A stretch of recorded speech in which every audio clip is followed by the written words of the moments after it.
Says President Trump to reporters at the White House asking about the latest consumer price index showing the highest price hikes in 3 years. He seems to announce that the U.S. was seizing Iranian oil. I love the inflation. You know why? Because as soon as this war is over, I can say it now. Something you didn't know. Do you know we've been taking out millions of barrels of oil? Hopes for a reduction in interest rates may be dashed with the inflation report. New air attacks between Iran and the U.S. after President Trump ordered a response to the downing of a U.S. Army helicopter. Trump indicating more attacks today will be for Iran negotiating too slowly. There have been 115 confirmed deaths from Ebola in the Democratic Republic of Congo. Federal law enforcers served a search warrant today at the Southern California aerospace plant where a chemical tank overheated last month, forcing thousands to evacuate. This is ABC News. Outrage over the conviction of a teenager in Texas for the stabbing death of another teen during a high school track meet. Carmelo Anthony was sentenced to 35 years in prison for the death of Austin Metcalf, a 17-year-old. The tragic incident unfolding on a rainy day in April of last year. Anthony walking under a tent belonging to Metcalf's team. Metcalf asking Anthony to leave, leading to the deadly confrontation. He started getting aggressive and talking reckless. And my brother stepped in and said, "You need to move." He's like, "Make me move." Metcalf pushed Anthony, who then pulled a knife and stabbed Metcalf in the chest. Metcalf dying in his twin brother's arms. ABC's John Quinones says critics were upset that there were no black jurors in court. Laurence Olivier, arguably Britain's greatest ever stage and movie actor, was honored today with a blue plaque attached to the central London property where he lived as a child. Chuck Sievertson, ABC News. The reward has increased in the search for a missing woman. More on that coming up. But first, a quick check on your KIRO News Radio traffic. Renton northbound 405, it is stacked up through those Renton S-curves. We may have a new collision there just past State Route 900. Renton to Bellevue has a 25-minute delay, taking you 40 minutes. Here in Seattle, South 5, just before the West Seattle Bridge exit, a stall blocks your right lane. You're backed up to the convention center. But prior to this, it's crowded from Northgate through the U District. So Linwood to Seattle, about 25 minutes. North 5, you're heavy from Albro Place up to past I-90. This report brought to you by KIRO News Radio.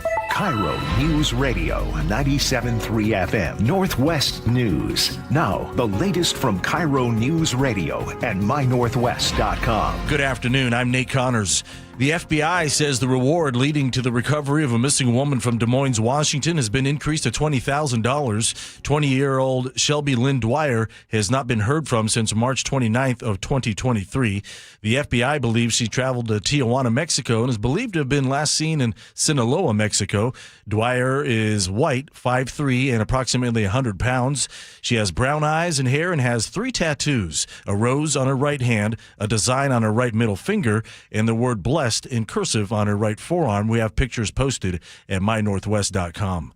Microsoft co-founder Bill Gates says he regrets ever meeting Jeffrey Epstein. In testimony to House lawmakers today, Gates called it a grave error, adding he had no indication of wrongdoing at the time.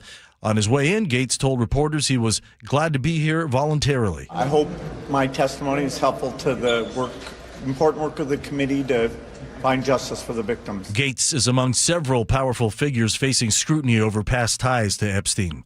As World Cup visitors from around the world arrive in Seattle, Port of Seattle Commissioner Sam Cho is sounding the alarm about human trafficking. On the G and Ursula show, Cho said human trafficking is much more likely to happen at the airport than in shipping containers. It's a lot easier to transport someone on a flight than it is to put them in a container. And so it's happening right under our noses. Cho says recent raids in Bellevue, Kirkland, and Bothell show the problem is local. Renton police are using a new D-drone trailer to watch the skies during the FIFA World Cup. It detects unauthorized drones, reads their ID, and locates the pilot, but it does not force drones to land. Drone flights are restricted through July 21st near Boeing, the landing, and the Sounders training facility. A loud message from Cal Raleigh last night in Tacoma. The Mariners' all-star catcher is on a rehab assignment with AAA, and he made the most of his second game. Raleigh's first at-bat at Cheney Stadium, a 2-run homer that flew over the right field wall and into the trees near Foss High School. His final at-bat? Swing and a fly ball hit out towards right. Veen at the track. He turns. It is a grand slam for Cal Raleigh. 6 RBIs on the night for the Big Dumper. The Mariners haven't said when he'll be back here in Seattle. Check your KIRO News Radio weather. Mostly sunny by mid-afternoon. Today's high around 65. Mostly sunny into the next week with temperatures wrapping up near 90 on Sunday and Monday. Partly sunny and 61 in downtown Seattle. I'm Nate Connors, KIRO News Radio. Your best source for local news, serving Western Washington and the world with a KIRO News Radio app. Always streaming live on your smart speakers. You're listening to KIRO News Radio, Northwest News. And now, it's time for the Jake and Spike Show on KIRO News Radio with your hosts, Jake Skorheim and Spike O'Neill. Welcome to the show. Happy Wednesday to everybody out there. I'm Jake Skorheim, sitting alongside Spike O'Neill. Hey, bro. Spike, happy Wednesday. Happy Wednesday, my friend. Oh, my goodness. I'm excited for the show today. We've got so much to discuss, so much to talk about. We got some great audio we're going to play. We have a lot of in-depth stories to get into. We got 3 hours ahead, like jam-packed worth of stuff. We're not going to get to half of it. We got 6 hours of stuff prepared. If we talked faster, could we do more? I've been struggling with this lately because we never get to all the stuff we want to do. Are you actually talking faster as you're saying? I am. I'm trying to. I felt like you were. Do you ever try to listen to a book and you can advance the speed? I do. Sometimes I do the double Right, speed. you do. You double speed. Wouldn't it be better for you to just talk faster and do more stuff? And we got more stuff in, more topics in. Take more income from callers. Get more guests on. More from callers? Yeah. That's what everybody wants. Let's get more callers in to talk at double speed. Let's see how that goes. We like text messages. It is a struggle that we can't get to all the things we want to get to on a daily basis. I know. And it's because of all this pre-talk. Let's just get right into it. You know, a movie covered that really well. Yeah. Okay. I'm going to start right out with something. I didn't realize I'd be quite so passionate about this until I saw the headline. We had a guest on yesterday. By the way, at 2 o'clock, this is a tease ahead. We had a 2 o'clock guest yesterday that was so great. His name is Peter Orr. He is a local resident. He lives on Aurora with his family, or near Aurora. 16-year resident. 16-year resident. So he's seen the transformation of the area. Yeah. And he has young kids. I want to say he looks probably about my age. He has young kids. We actually have kids. He looks like he's 90 because he doesn't sleep at night because he's got gunfire. Well, that's the problem. Right. So we had him on to talk about that experience. And for the audience who missed it, we're going to play. We pulled some amazing cuts and just an insight into what he's dealing with on a daily basis.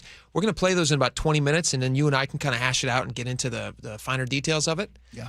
But I saw this, so that's going to be at 12:30, so don't miss that. Come back for that. Actually, just don't leave. Stay here and don't leave. I saw this article earlier, and it's about how the Seattle City Council, in a marathon, multi-hour session where they listened to a bunch of people who had opinions on data centers, they passed a 1-year moratorium unanimously on large data centers in Seattle. Right. And I'm sitting there, and I'm listening, and we can have a whole side debate about data centers. Happy to do that. But I'm sitting there as I'm listening to this, or I'm reading about this story, and I'm thinking, like, what would Peter Orr be thinking right now as he's literally waking up from another night that might have been where he was awoken by gunfire from people literally firing out their windows to protect their human trafficking property. Wondering what his kids see on the way to the school. Wondering what his kids are going to see. We're going to play you a clip at 12:30 that I'm not even joking will stop you in your tracks. If you're a parent and you care about your kids, when you think about what these people are having to go through, you're not even going to believe it.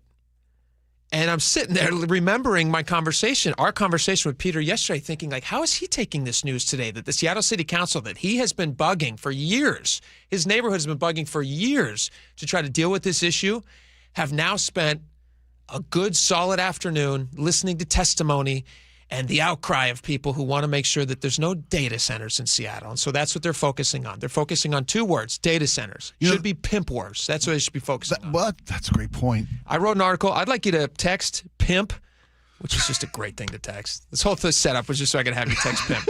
Text pimp to 888-973-5476. See, we can make important news fun. We're making it fun. We can do that for you. 888-973-5476. Text pimp. And I'm going to send you this article for free. You can send it to your friends. You can read about it at mynorthwest.com right now. I don't know how Seattle City Council justifies doing anything while they have pimp wars going on. Let me ask the you this. juxtaposition is so ridiculous. I saw this comment from the Seattle City Council, or no, it was reported that they have stated they received more public comments about data centers, about AI, about the concerns about AI and data centers on the community than all other topics that they cover combined. Okay. Combined. I find it kind of disingenuous that they receive more comments about data centers than they do pimp wars. Here's what I think. Alone. Here's what I think is possible, and I could maybe help explain away what they're saying. I do think it's possible that a larger group of Seattleites voiced opinion, or of smaller minority of Seattleites are very, very loud about data centers and anti-AI. It affects more citizens than the north of Seattle's troubles right now. Sure, the pimp wars are all on one street. Very centrally located. Yeah, they're all on one street. But when you go to sleep at night, what do you have to worry about coming into your window? Bullets or data centers? Yeah. Data centers. Yeah. Are you worried about data? So are you worried about your kids picking up data on their way to school? Are you worried about your kids looking out the window and wondering what that data is doing, dressed like a hooker? It's funny. I hadn't contemplated what a localized problem that this situation is. I'm trying to find the right word for this because it's a horrific situation. It's a life-threatening situation. Yeah. It's a quality of life. It's a safety. It's public safety. It's a human trafficking. We hear all these stories today about as World Cup comes to town, all of a sudden human trafficking is the flavor concern of the day. Not to be downplaying the severity and the importance of human trafficking, but it's pretty well established that the corridor on Aurora Avenue in North Seattle is the second highest human trafficking location in the country. That's a wild number. In the country. That's crazy. How did that happen? How did that happen? We learned that. How that happened was they stopped picking up minors because they stopped enforcing the soap and soda zones. They stopped enforcing these zones. They stopped the loitering things. Stopped picking up solicitors. Yep. They stopped because they don't have a place for minors. If they take them off the street, used to be you could take a minor prostitute off the street who was likely being human trafficked. Human trafficking isn't just, bringing them in from out of the country, as I think James Lynch has a great piece. It was covered this morning on Seattle Morning News, and G and Ursula also covered it. But the human trafficking is the girl from a different community. Go read about the Diddy house in Bellevue. Right. I mean, it's that exact thing. Exactly. And so if we got this number 2 worst human trafficking location in the country, how is that making it not a priority for the Seattle City Council, I'll tell you the Seattle law enforcement community, because get off their ass? Because it's much easier for them to talk about data centers. Because that's the buzzword of the day. That's the zeitgeisty cause celeb. Data centers. Everybody gets scared of data centers. They don't even know anything about data centers. Well, I've done a lot of reading on data centers because yesterday's council vote, I think, was a good thing. It was a good thing. The point of this is not to get distracted by data centers. That's what they're trying to do. They're trying to distract you with data centers. What I'm saying is pimp wars. Okay. That should be the focus. No, I can't argue with you. Yeah. We should talk about data centers. I'm happy to do so. You want to talk about the water usage, fear-mongering? Happy to do so. You want to talk about the electricity fear-mongering? And that's what the moratorium is. It's a year to talk about. It's a year to learn. They're anti-progress. That's what it is. They're anti-progress. Well, they're pro-planet. I disagree. I'm okay. Fair enough. I disagree. If they're really pro-planet. You okay? You got some coffee? Yeah. Well, it's you trying to talk faster. I've noticed you're trying to talk faster. Trying to talk a little bit faster. We care about the people. To get in all it's the stuff about the people. No, but honestly, like if you're looking at the Seattle City Council today, and you're thinking that they had some great accomplishment. I don't live in the city of Seattle, so my opinion on this is just because I talk to enough people and I know enough people who live in the city who think this is ridiculous. They're patting themselves on the back because they've protected you against data. Well, they protect pimps, potentially. Well, pimp wars, You prostitution. keep playing the pimp sex card. trafficking. I can't beat the pimp card. It's a winner. It's a winner. It's a winner because winner, chicken dinner. Because it's for the people. It's for the people. Why are they okay with sex trafficking minors? Well, they're not okay. They're going to study. They're going to put up some speed bumps. They were awful quick to do an ordinance on data centers. I have yet to see them do anything on pimp wars. I'd like to see a moratorium on human trafficking. Can we vote on that? Well, I guess they don't have to do more. It's already illegal. Okay. They already have laws and rules on the books. Their work is done. They're just not enforcing them. If you were, honestly, text us right now, 888-973-5476, text PIMP. But you can also text us your opinion on this. Does it not drive you guys crazy? Does it not feel like crazy town? What kind of a crazy bubble do you have to live in to be a Seattle City Council member where you're making $140,000 a year doing Lord knows what? And we got people like Peter Orr coming on saying his kid is finding bullet casings on the way to school And the story we're going to tell you about how he's trying to convince his kids about what's actually happening so that they can maintain some sense of their childhood innocence and not see the horrors that are right outside their windows. That's his reality. And the Seattle City Council is like, hey, everybody raise a hand against data centers. Unanimous. Woohoo! Because of water and electricity. Do some reading, folks. Honestly. There's already 30 data centers in Washington, in Seattle. Yeah, but I'll get into it if you want to get into specifics. This is a moratorium on large data centers. Sure. Which they feel could use 1/3 of Seattle's available power. Do you know how much they're using right now? On the 30 small ones? 30 small ones? How many? A quarter. They're already using. They're already there. Okay, so they have the capacity to use the same amount of electricity as 123,000 homes. Okay. You know how many homes there are in Seattle? 423. Okay. So it's about a quarter. Okay. Why don't they do a moratorium on that? Because it's not actually that big of a deal. Well, it's just it is a big deal when you wait a minute. If you've got a third already being used, a quarter being used, okay, and you want to take another third of that away. What? That's not. That's what the five data centers. Yes, I got fractions under my belt in middle school. I know you do.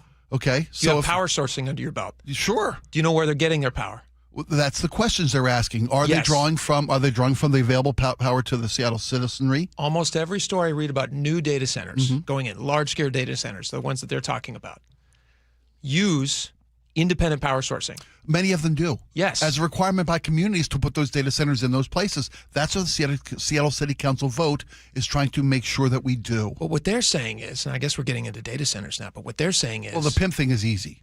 Get off your ass, do your job. Yeah, do the pimp stuff first. Yeah. Focus on the pimps first, right. and then get to the data centers. Ironically enough, yeah, it's an easy fix. Dedicate resources, enforce the law. It's a win-win-win. I mean, you win, and I win, get win, it. Win. I don't know why they don't get it. Yeah, I hear you, brother. Drives me nuts. Do you want to talk about data centers? We can. Well, the people who are opposed to data centers, very excited about opposing them. I'm very excited. Are you? No, not me. I said they are very excited about opposing them. They really are. Just see. Which city council member was it said if she could outlaw them forever? Deborah Suarez. Guess who she represents? District 5. I was going to bring up the irony. Yep. That's her community up there. Capital of Seattle. Yeah. And that's what she wants to do. If she could, she. That's why I sent that thing this morning. You know what data centers don't have to worry about? Bullets. They really don't. They don't. No, they just got to worry. Shut up all a data centers have to worry about is Seattle City Council members trying to avoid talking about pimp wars. Right. That's all they have to worry about. So in a way, they are affected by the pimp wars. Negatively, because Seattle City Council members don't want to worry about the pimp wars. It's just like I was really moved by that guy yesterday. I don't know him. I've never met him. No, it was. I haven't talked to him ever before. It was inspiring. It was heartbreaking. Listen to this parent, this homeowner. I mean, you asked him. I don't want to give away we'll get to it in the next half hour. We'll replay some of these comments from Peter Orr, citizen or community organizer, father, homeowner, victim of organize that march. Victim of neglect by the city's government and city's law enforcement community, frustrated to the point of vigilantism.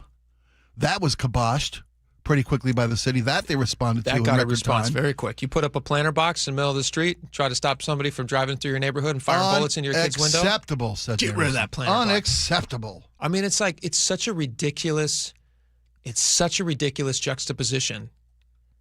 It's almost feels like comedy. That's literally...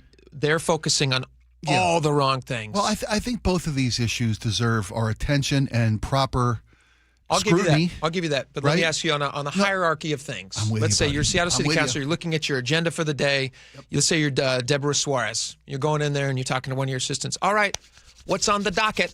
And they say, well, we've got a bunch of stuff we want to focus on. Which one do we want to put our time into first? And she says, all right, well, give me all the things. And they say, well, we've got data centers. People are very vocal about it. And they say, more comments than anything else. We got a lot of comments on data centers. Yeah. We're also talking about Seattle City Center improvements. We want to pass a thing to invest more money in Seattle City Center. Sure, because maybe we'll get the MBA. And that's exciting. That's exciting. That's 60 years old. We have this little notation at the bottom. People keep calling about something called pimp wars. Ignore it. Ignore it. We're doing a study, right? We are doing a study. Let's wait till the study comes in. Did we put in speed bumps? I feel like that's all we can do. Yeah, we can't say what else can you do? Can't say we're ignoring the people. It's the natural enemy of the pimp is the speed bump. It's ridiculous. Although I did, I will say. You will say. When you I drive, can't wait. When you drive a lowrider car. I don't know that these are low riders. Well, I don't know who these pimps are. Oftentimes, and maybe I'm You're stereotyping. talking about movie pimps. I don't know what an actual pimp looks like. You think he drives a nice practical suburban SUV kind of a vehicle? I mean, Likely, you would probably want to drive something inconspicuous. My point being that speed bumps can do some real damage. Speed bumps can do real damage. Can do real damage. Those cars with the wheels that get an angle. And I'm not going to say everybody who's got their wheels at an angle is working the streets as a pimp. I'm not saying that at all. No. But, you know, they're not without some benefit. Oh, you my laugh, gosh. Laugh so you don't cry. You laugh so you don't That's it. Cry. I'm telling you, buddy. It's craziness. And your piece is at My Northwest? Yeah, go check it out. Or you can text PIMP to 888-973-5476. You mentioned Seattle Center upgrades, Scott. That Let's they found move time along for to that. that. They Let's found move time. along to that. Yeah. What do you think of the Seattle City? So Seattle City Council unanimously approved. What are they? Just unanimous approval? Right. 9-0. Must be nice when 9-0. everybody 9-0. feels the exact same way about I got everything. you all moving forward. Yeah. Yeah. It's great. How do you guys feel about data centers? Against. How do you feel about money for Seattle City Council? For. How do you feel about pimps? Lunch. There's a couple ways they could have gone with this. First off, tell me. The Seattle Center is 64 years old, 60 plus years old. I'm not sure when it opened. And it was for the World's Fair. 62, 64 years old. Yeah, but that's when the World's Fair. So the infrastructure that went into the Seattle City Center is even older because they had to spend a couple years building it. They had an investment in 91, but it wasn't for a massive amount of money. No, it wasn't. So to update things. When you're talking about what to do with a choice piece of real estate in basically the heart of Seattle, it is. So they had a couple ways they could go here. They could scrape it clean and put up a whole bunch of everything else we got coming up in Seattle, 12 stories, 8 stories, 6 stories, retail on the ground, living spaces above, sometimes mixed use, oftentimes market value. Yeah. Or you could preserve some of Seattle's history, some of a moment in time that was the Seattle Center, because it's so Art Deco. It's so what the future was projected to be in 1962. It's very cool looking. It's cool looking. I used to love it when I was a kid going down there.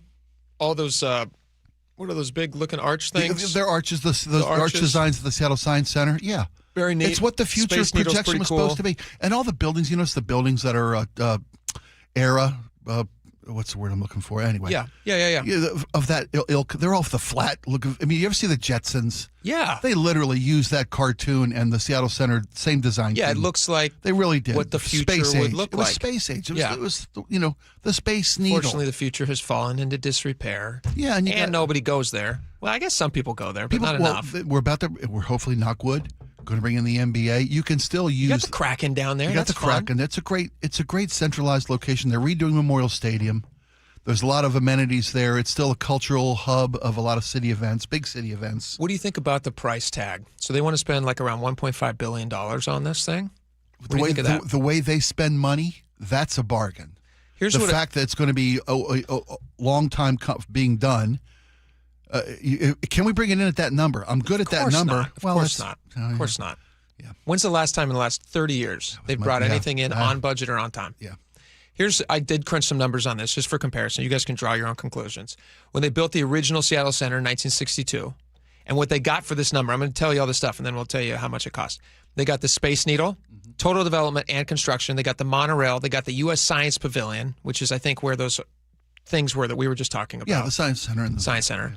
They got the International Fountain. Did I say the monorail? They got the monorail. They got all of that and they produced the fair for $69 million in 1962. And then they paid Elvis to show up. Was Elvis there? They filmed World's Fair. I didn't know that. Elvis, come on. And a wee small Kurt Russell that kicked Elvis in the shins. Was he already starring in Fair. Disney movies at that time? Yes, he was a little Disney guy. That's fantastic. And he's like a little tiny 10-year-old, 8-year-old, something like that. He looks ironically exactly the same as he does now. Isn't that crazy? He really does. People really do when they're younger. They kind of look exactly the same. How much they bring it in for? They brought in for $69 million. In today's dollars, it's about $730 million in 2026 dollars. So here's the thing. The new projected costs, they want to spend about $1.5 billion. And this is not to build something. This is just to kind of fix what's there. To modernize the aesthetics. With the bond interest, that number balloons to $2.5 billion. Now, here's my question to you. $2.5 billion just to modernize a lot of what's there. Is that worth it? Is it just paint and plumbing? Are they going to do any kind of major reconstructions? Any kind of redesigns, reimaginings? It's a lot of fixing what's there. Okay. And they're going to build some stuff, but they're not building from scratch. You can draw your own conclusions. $2.5 billion seems like a lot to me, but I don't live in Seattle, so whatever. All right, we got a lot more coming up. We're going to play those cuts next of Peter Orr. It's one of the best interviews we've ever done, and we want to help spread the word because these people are hurting, and they deserve an answer from leadership who seem to be focusing on things like data centers. We'll play it for you, and then we'll send the tape to the city council. Sure. Right? Well, we can send them a link. Yeah. I don't even know where we'd get a tape. I'm Do we have a tape somewhere? I'm all lost in 1962. Can we go technology. on eBay, Laura, and find a tape? Find me a reel-to-reel tape recorder and a handheld microphone. Stat. All right, we'll be right back. Stick around. KIRO News Radio, winner of 7 regional Edward R. Murrow Awards. Breaking news coverage, best newscast, excellence in writing, investigative reporting, sports reporting, hard news. Capped with a prestigious prize for overall excellence. And we thank you, our audience across the Pacific Northwest. You are the reason we strive to be the Northwest's trusted news source. KIRO News Radio, 97.3 FM. Your windows and doors play a huge role in your home's efficiency and comfort. Choose Lake Washington Windows and Doors for windows that are up to 25% more energy efficient than Energy Star standards and reduce noise by up to 50%. Visit LakeWashingtonWindows.com today. Upgrade your home with Lake Washington Windows and Doors. Be among the first 40 June projects to sign up for 5 or more installed windows and receive a free patio door. Plus, enjoy 12 months no interest, no payments financing. LakeWashingtonWindows.com. Don't wait, insulate. Last year, American Crawl Space and Pest Services gave over $2 million in insulation rebates from PSE, more than any provider in the state. If your home was built before 1990, you're eligible for recouping up to 95% of insulation replacement costs. Insulate with American Crawl Space and keep your home warm during the winter and cool during the summer. American Crawl, the heroes you crawl. Digging in my yard, trying to lay a pipe. I hit a water line and now I have to pay a big fine. I should have called 811.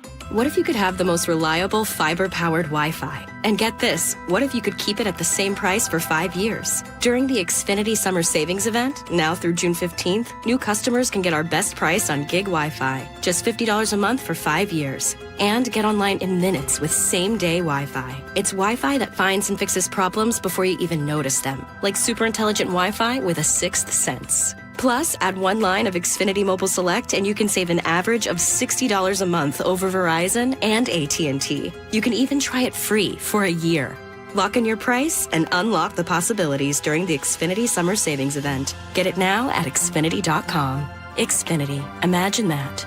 Restrictions apply. Requires paperless billing and auto pay with stored bank account. Taxes and fees extra. Savings based on 1 gig internet and 1 mobile select line compared to similar Verizon and AT&T plans over 5 years. After 12 months, regular rates apply to mobile select. Xfinity internet required. Speeds vary. Use of fiber coaxial cable.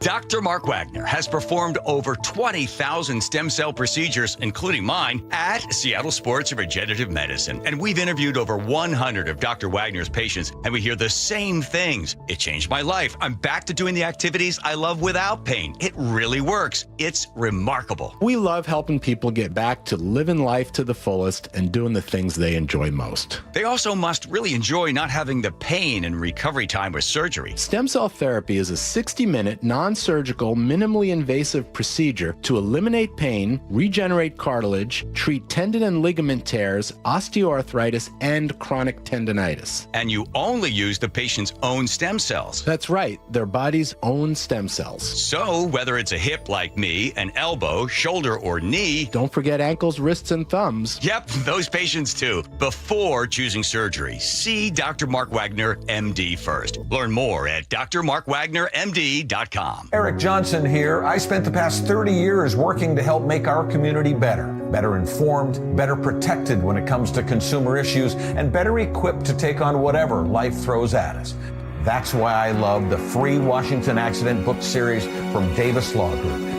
These books keep us better informed about the law, better able to protect ourselves on and off the road, and better off when all is said and done after an accident. Chris Davis didn't have to write these books. He did it because he saw a need. People who were in accidents or other legal situations didn't know what to do, what pictures to take, documents to request. Only a tiny fraction of the people who get these free books will ever become clients of Davis Law Group, but that's not the point. Chris wrote them because it was the right thing to do.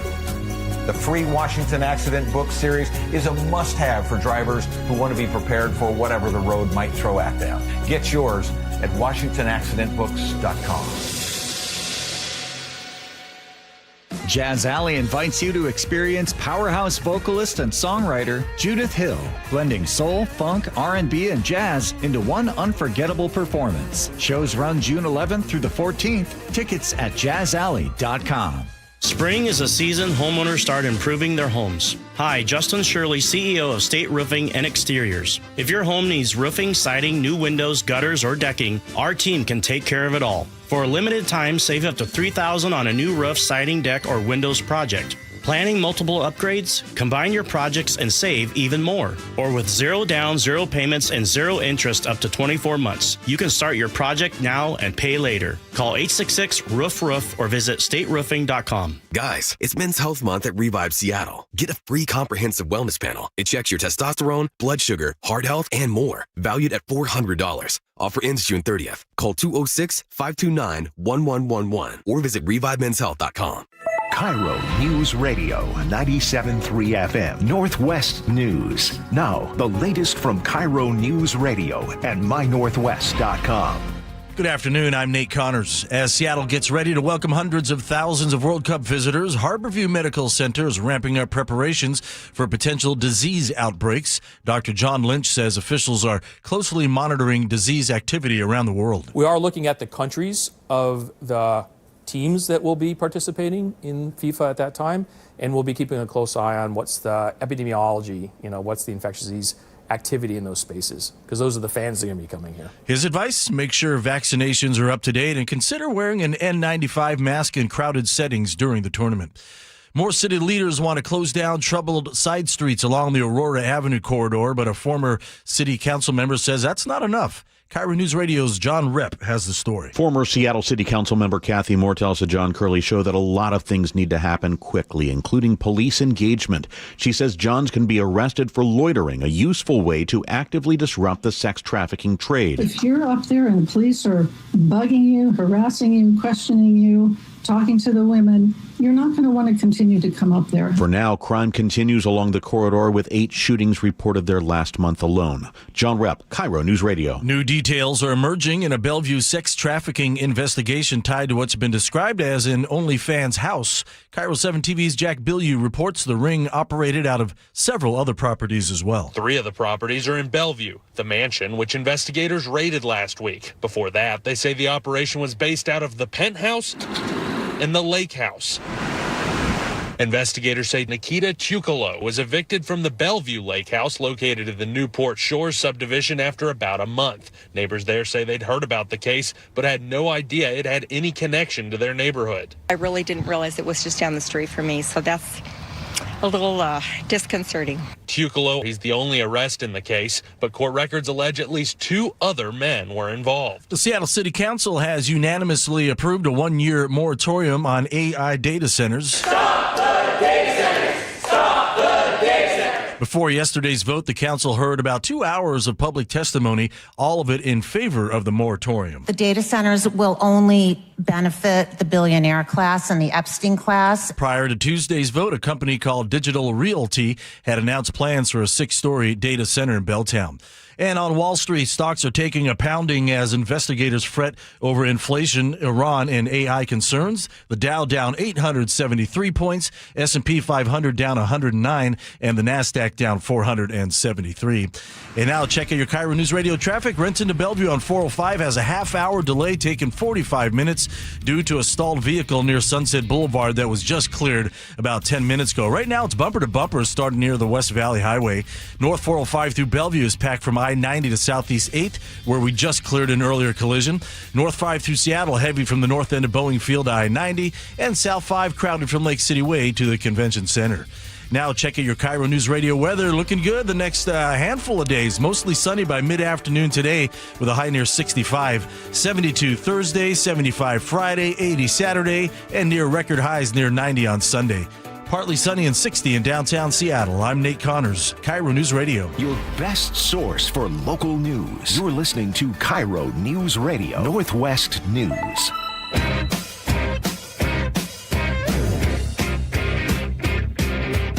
All right, welcome back to the show.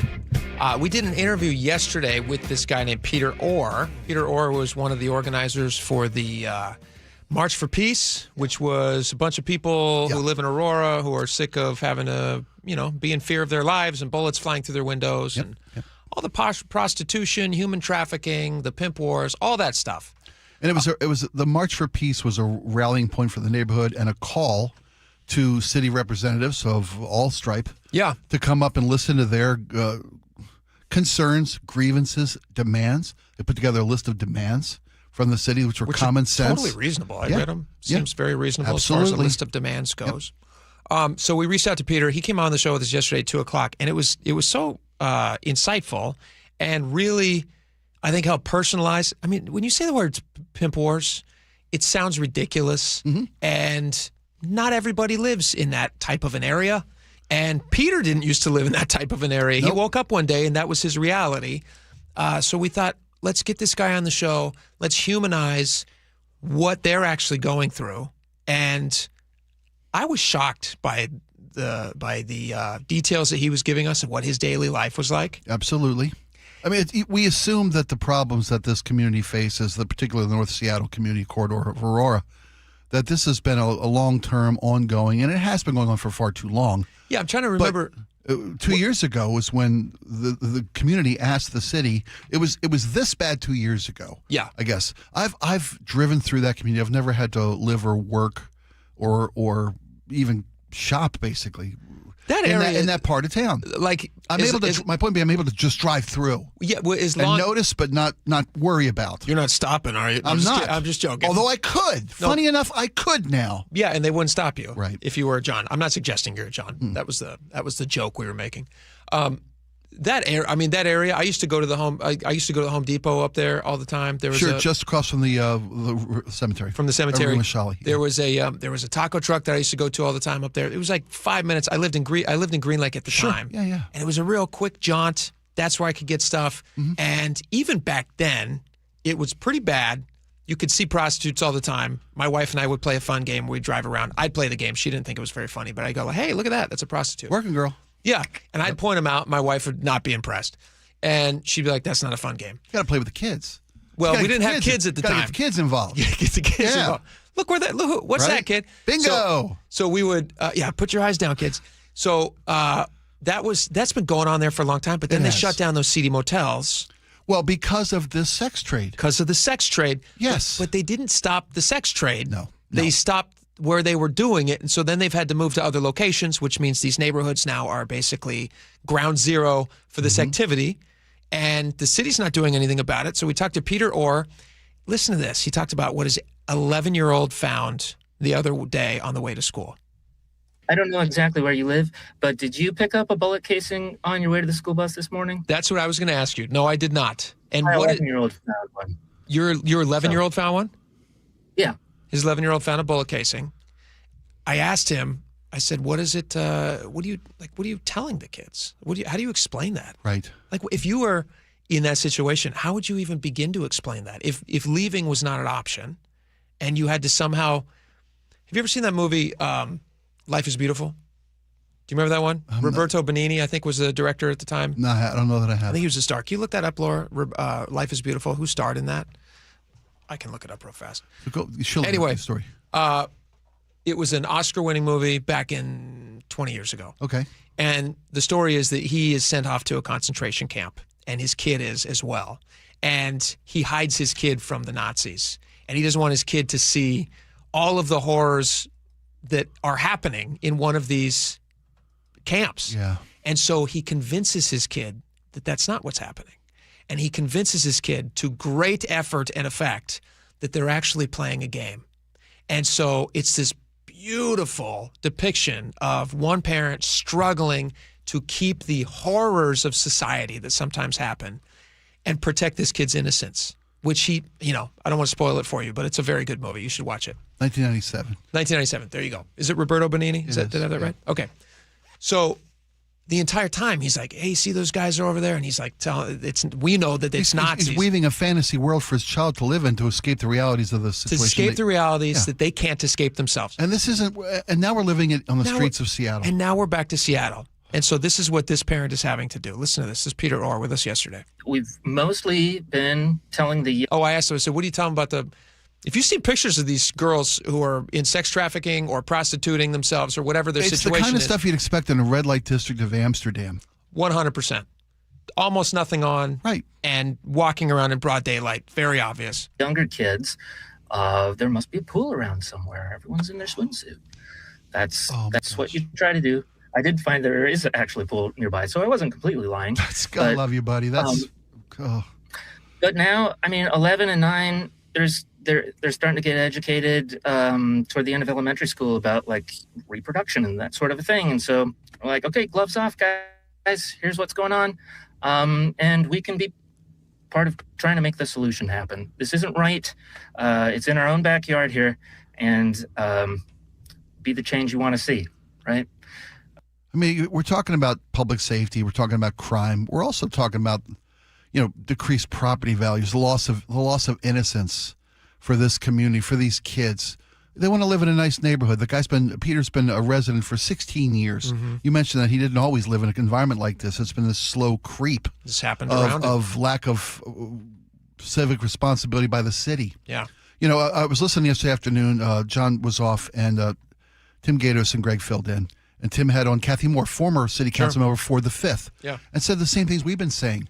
Why did you make it no longer the policy to cite solicitors, Johns?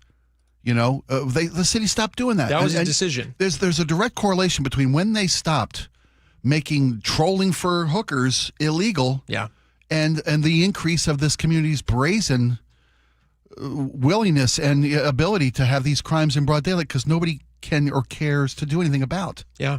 It's a supply and demand business. It's really like any is. business. Exactly. You take away the customers. If you take away the customer, they have nothing to sell to. They're going to have to move on. That's just a reality. So maybe you don't want to go after the working girl, whatever. Maybe you feel like you don't want to go after somebody being sex trafficked. I can't understand why you wouldn't want to stop somebody from being in that situation. But whatever, they're deciding not to do that. At least arrest the perverts who are trying to get some. You know who they are. You're watching them. You got their license plates. There used to be signs on those poles that said your plate is being recorded. Watched. Yeah. Whatever happened to shame? It worked. Ridiculous. Remember, they would send letters to residents. Yeah. Hey, your car was repeatedly in this solicitation zone. Explain that to the missus. Yeah. Good luck. It stopped it. It stopped it. Well, at least it decreased it. Yes. Yes. Yeah, it's pretty bad. I'm going to play this one last clip. We asked him what his message to officials would be if they were listening, and I hope they are. Also, I want to point out real fast, Future 42, I posted this online. Future 42 is a local organization here, and they responded. They said, the city council is actually considering, to be fair, they said the city council is considering legislation to go around Mayor Katie Wilson, which would allow the Seattle police to start making arrests and some of these Johns. That would be great. I don't see how, and I said, that's great. The consideration part, that's not a lengthy process. No, that's a quick thing. You say, absolutely, we should do this. Seattle police, do your job. I don't think we need another study. 100%. I think the data is in. Here's his message to officials. What message do you want to send to city leadership or the mayor's office or any direct messages you want to send to them? We'd like to give you that opportunity here. Oh, man. It's hard to put it in a soundbite. I would say that presence means a lot. When you show up, I know your time and your availability is precious. When you show up for a moment, it speaks volumes. And when you don't show up, it speaks just as much. Also, the same goes for police presence. So if you could do a little more of that, I think that would be helpful. There you go. All right, we got a lot more coming up. Stick around. Are we doing bra fire next? Yeah, a business was set on fire yesterday. Could have been horrific. This is a crazy story. We'll get into it next. Stick around. KIRO Newsradio, winner of 7 regional Edward R. Murrow Awards, including overall excellence and investigative reporting. Just 29 hours later, Joshua Headley sent an unsolicited email to me writing, I understand there may be a news story coming out. Thank you who listen, stream, and watch every day. The driving force that pushes us to be the Northwest trusted news source. KIRO Newsradio. 97.3 FM. Hey, Spike O'Neill for Aegis Living. I've told you about my aunt's surgery and her need for some extra care more than we could give. So we called up Aegis Living and asked about respite care. Respite care is a short-term stay at Aegis Living, a 2-day, 2-week stay that'll allow your family member or yourself, your loved one, to get some 24/7 professional expert care, all the amenities that Aegis Living communities provide, and peace of mind for the family. It's a great way to see if Aegis Living is the solution for your problems, your needs coming up in the future. Go to aegisliving.com/spike and schedule a visit. That's aegisliving.com/spike. Pump up the volume. Business moves fast. Orders roll in, deadlines close in. When you ship with USPS Ground Advantage, you can keep up with confidence. Every package stays in our secure network from dock to door. And with nationwide reach, dependable tracking, and upfront affordable pricing, you get built-in peace of mind. You run the business. We run the routes. Visit USPS.com/Ground Advantage to learn more. Hey, Green Gobbler here. So you've got a clogged drain in your bathroom. Water in the sink's overstaying its welcome. You're spitting today's toothpaste on top of yesterday's toothpaste. You hope that it'd go away. Yeah, clogs don't just go away. I make them go away. I'm Green Gobbler, the only clog dissolver you need. I'm bleach-free, safe for your pipes, and I work. Guaranteed or your money back. Because I never met a clog that was gonna unclog itself. Green Gobbler. Let the gobbler get it. You could sleep through the night without thinking twice. You could take a seat in the middle of the theater. You could drive without worry of where the next restroom is. You used to say yes, and somewhere along the way, you stopped. Not because of one big moment, because of 100 small ones. A little more urgency, one more trip to the bathroom at 2 a.m., one more mental note about where the restroom is. It happened slowly enough that it just became you. But it's not you. It's enlarged prostate. And there's a treatment called aquablation therapy, the only ultrasound-guided robotic-assisted therapy for enlarged prostate. Find an aquablation therapist near you. Call Aquablation Seattle at 206-666-2466. 206-666-2466. That's 206-666-2466. All surgical treatments carry risks and results may vary. Side effects may include urinary symptoms, mild pain, ejaculatory dysfunction, or infection. In rare cases, complications to the urethra and rectum may occur. Aquablation therapy may not be right for everyone. Talk to your urologist to learn more. Visit aquablationseattle.com. I just can't dig it. Dig what? My water line. Needs replacing? And I don't want digging in my yard. And maybe your driveway. Can't dig it. Don't dig it. But how do you? Apollo Plumbing replaces water lines without digging up your yard. You're Dan. From the Ready Right Now plumbers. Apollo Plumbing. Our trenchless technology replaces water and sewer lines. Without digging up my yard? 2 little holes is all it takes. Sounds better. Faster, too. And my yard? Like we were never there. Sounds spendy. Not so much. Oh? In the end, about the same as that messy digging you don't want. How do you figure? Think about that landscaping you love. Yeah? Trenchless means you won't be paying to replace it. Or my driveway. We run everything underground. Trenchless? Do them all the time. How about... Easy payments? Yeah. With approved credit. Sure thing. When can you get started? We are the Ready Right Now plumbers. Love that. Apollo Plumbing, trenchless waterline replacement. Sewer lines, too. Can you dig that? That I can. ApolloPlumbing.com. Do you get sinus infections, congestion, sinus pressure and pain, sinus headaches? You've gone to the doctor. You visit urgent care over and over again. And it's always the same thing, right? Oh, I know. Let's try antibiotics and some nasal sprays. But they just keep coming back. You may suffer with chronic sinus infections. The good news? Relief is possible. How? A minimally invasive procedure called the Sinusoft procedure, available only at the Modern Nose Clinic. Imagine a procedure so delicate there are no narcotics. Less cutting means less bleeding, so no packing, and no operating room. The Sinusoft procedure is designed for the clinic. If you suffer with chronic sinus infections, facial pain, pressure, and congestion, find out if the Sinusoft procedure, available only at the Modern Nose Clinic, is the solution for you. Call and set an appointment today. 206-388-2770. 206-388-2770. That's 206-388-2770. Do you owe $10,000 or more to the IRS like Will? When I was 50, my whole life fell apart. I lost my job, I lost my wife, I lost the house, I lost pretty much everything except for my life. When the IRS came calling, I just didn't have it in me. I felt like Wile E. Coyote, just waiting for that IRS anvil to drop. Then Will found tax relief advocates. I heard their advertisement on the radio. I wrote down the number, and I made the call that changed everything. The IRS gave me a bill for $40,000. Tax Relief Advocates got that down to $3,200. I've paid 9 cents on the dollar. Now, that's a great deal in anybody's book. If you owe 10 or even hundreds of thousands of dollars to the IRS, don't lose hope. Do what Will did and call TRA for a consultation. But for me, the real win is I got my life back. Visit TRA.com or call 800-488-2578. 800-488-2578. That's 800-488-2578. Digging in my yard, trying to lay a pipe. I hit a water line and now I have to pay a big fine. I should have called 811. All right, welcome back to the show. Spike, you see the story? This was out of, was this in? Renton. Renton, yeah. What happened in Renton? Somebody went in there and... The Walmart Superstore in Renton, which is a major retail hub for that community, because Walmart offers low price. Walmart. Never heard of it. Up and comer. I think it's family owned. Okay. Small family business?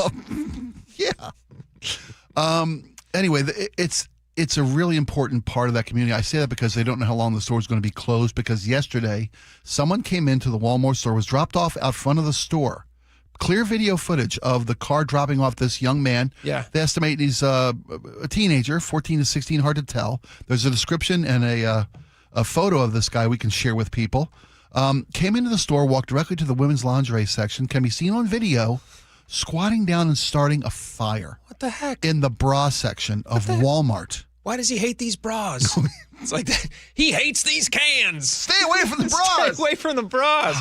Well, that's why does he hate these bras? He then immediately leaves the store, gets back into the white Cadillac Escalade, and is seen leaving, and they're asking for help finding the suspect. Here's the description that they put out. They say they've released photos of the suspect. He's believed to be a teenage boy, about 16 to 18 years old, with darker toned skin, very short black hair, and brown eyes.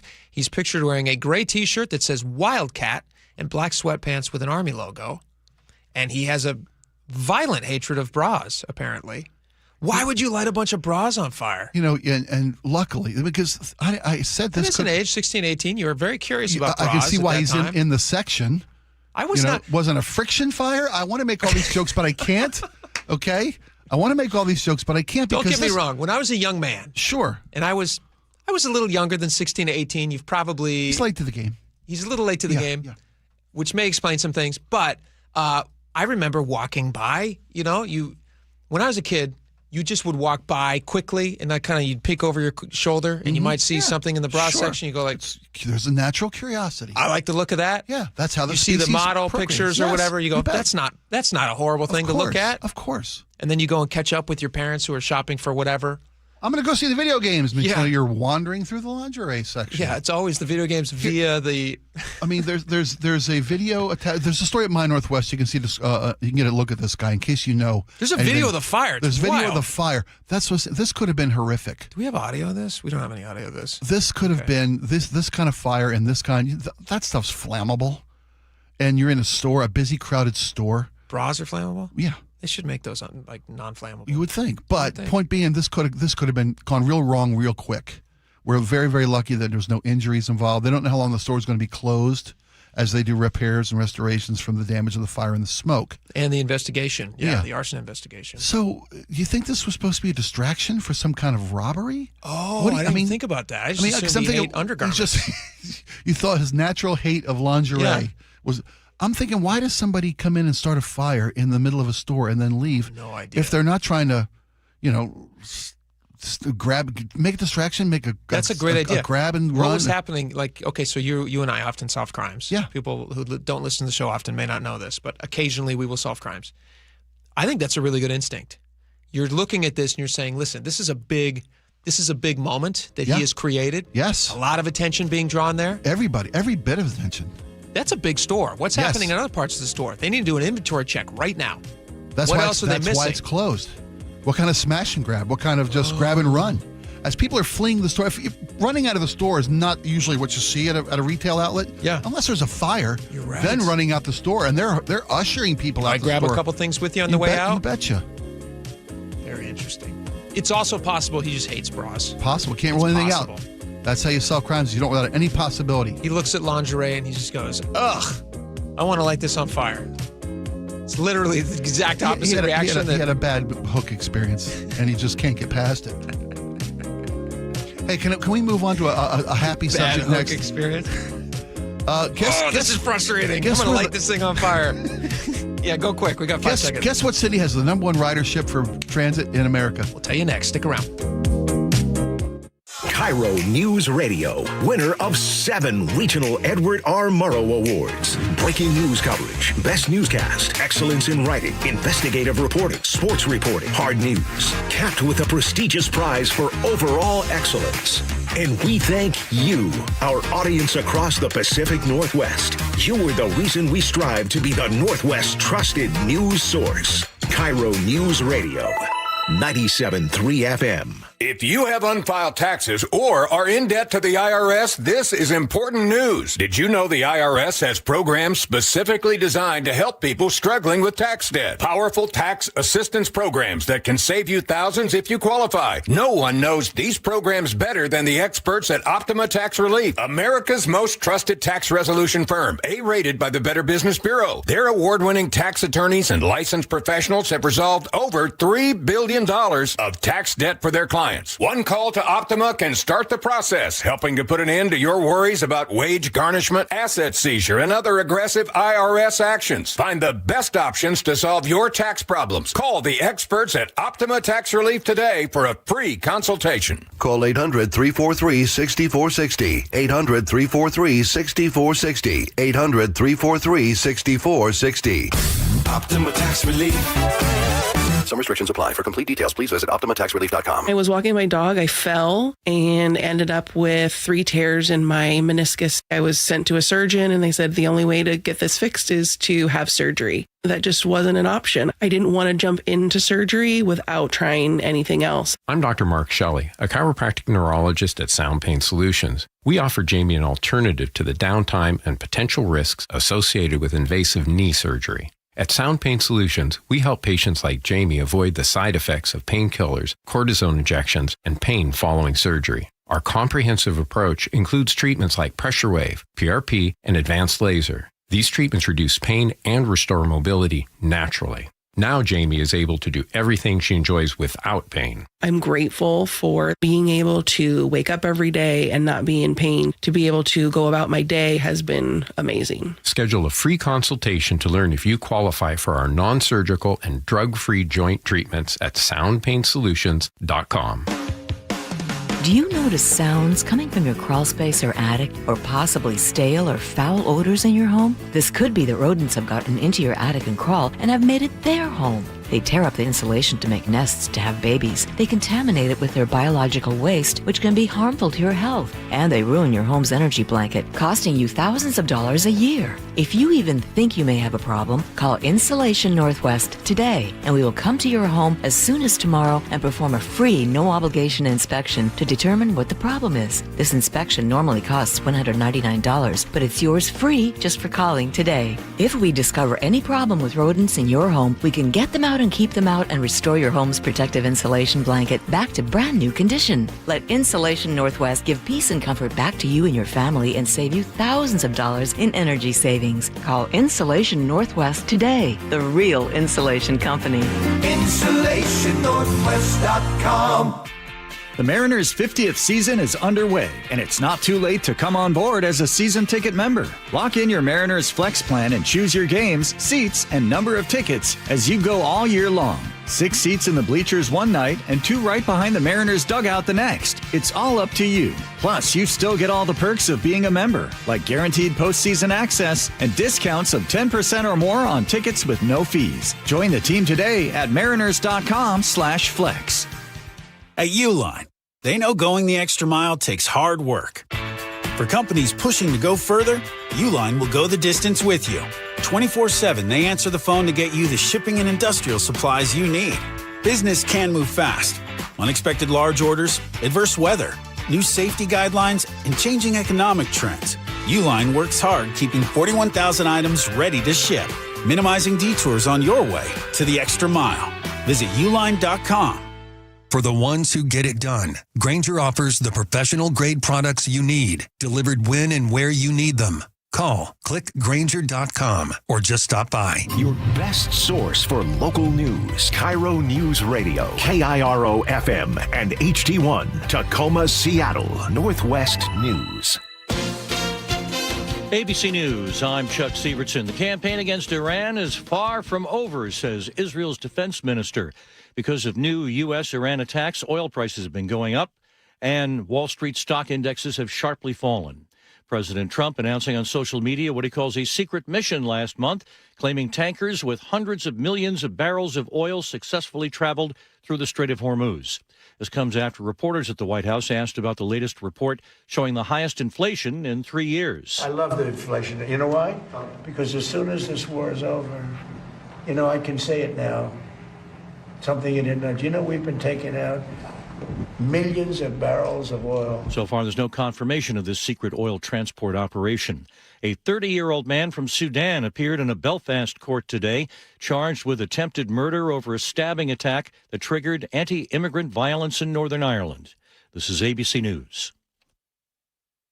Federal law enforcers were today at the Southern California aerospace plant where a chemical tank overheated last month, forcing 50,000 in the area to evacuate. Federal agents arrived at GKN Aerospace in Garden Grove executing a federal search warrant. First Assistant U.S. Attorney Bill Asaley says his office, along with the FBI and EPA, are looking for possible violations of the company. We have an obligation to figure out whether any crimes are committed. A tank with 6,500 gallons of a highly toxic chemical became unstable last month, causing the tank to heat up, posing a risk of a massive explosion. Eventually, the tank cracked, allowing pressure to release, and the danger subsided. Alex Stone, ABC News.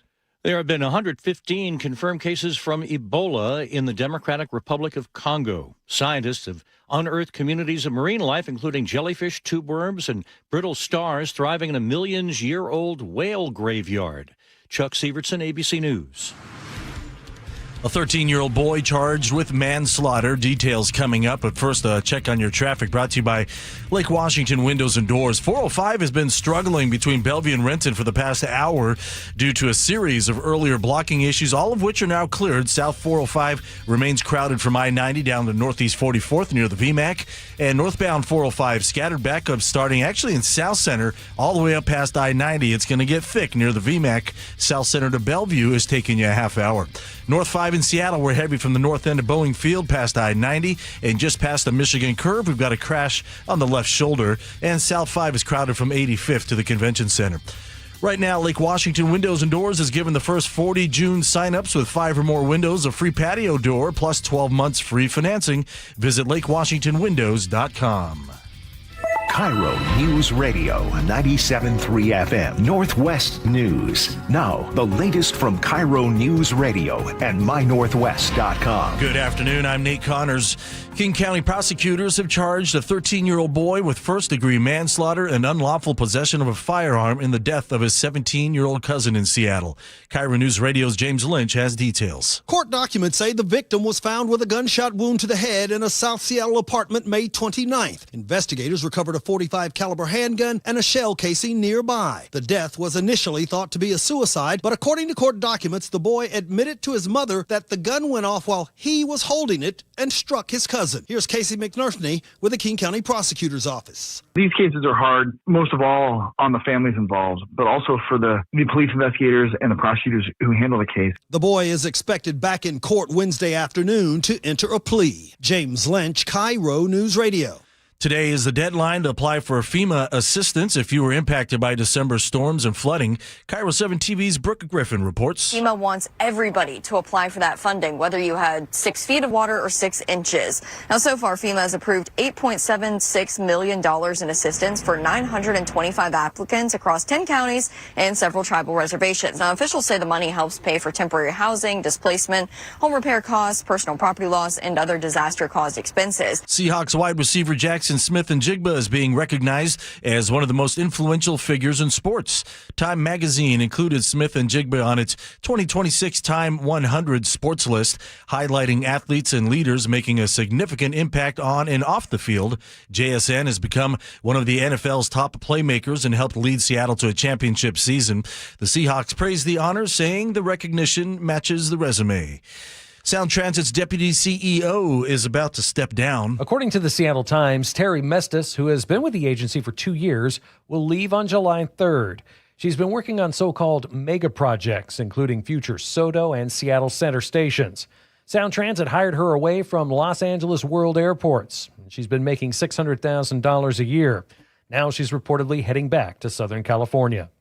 Frank Lindsay, KIRO News Radio. And your KIRO News Radio weather, 65, mostly sunny this afternoon, and then mostly sunny right on into next week with a warming trend that kicks in heading into the weekend with 80s, maybe low 90s by Sunday.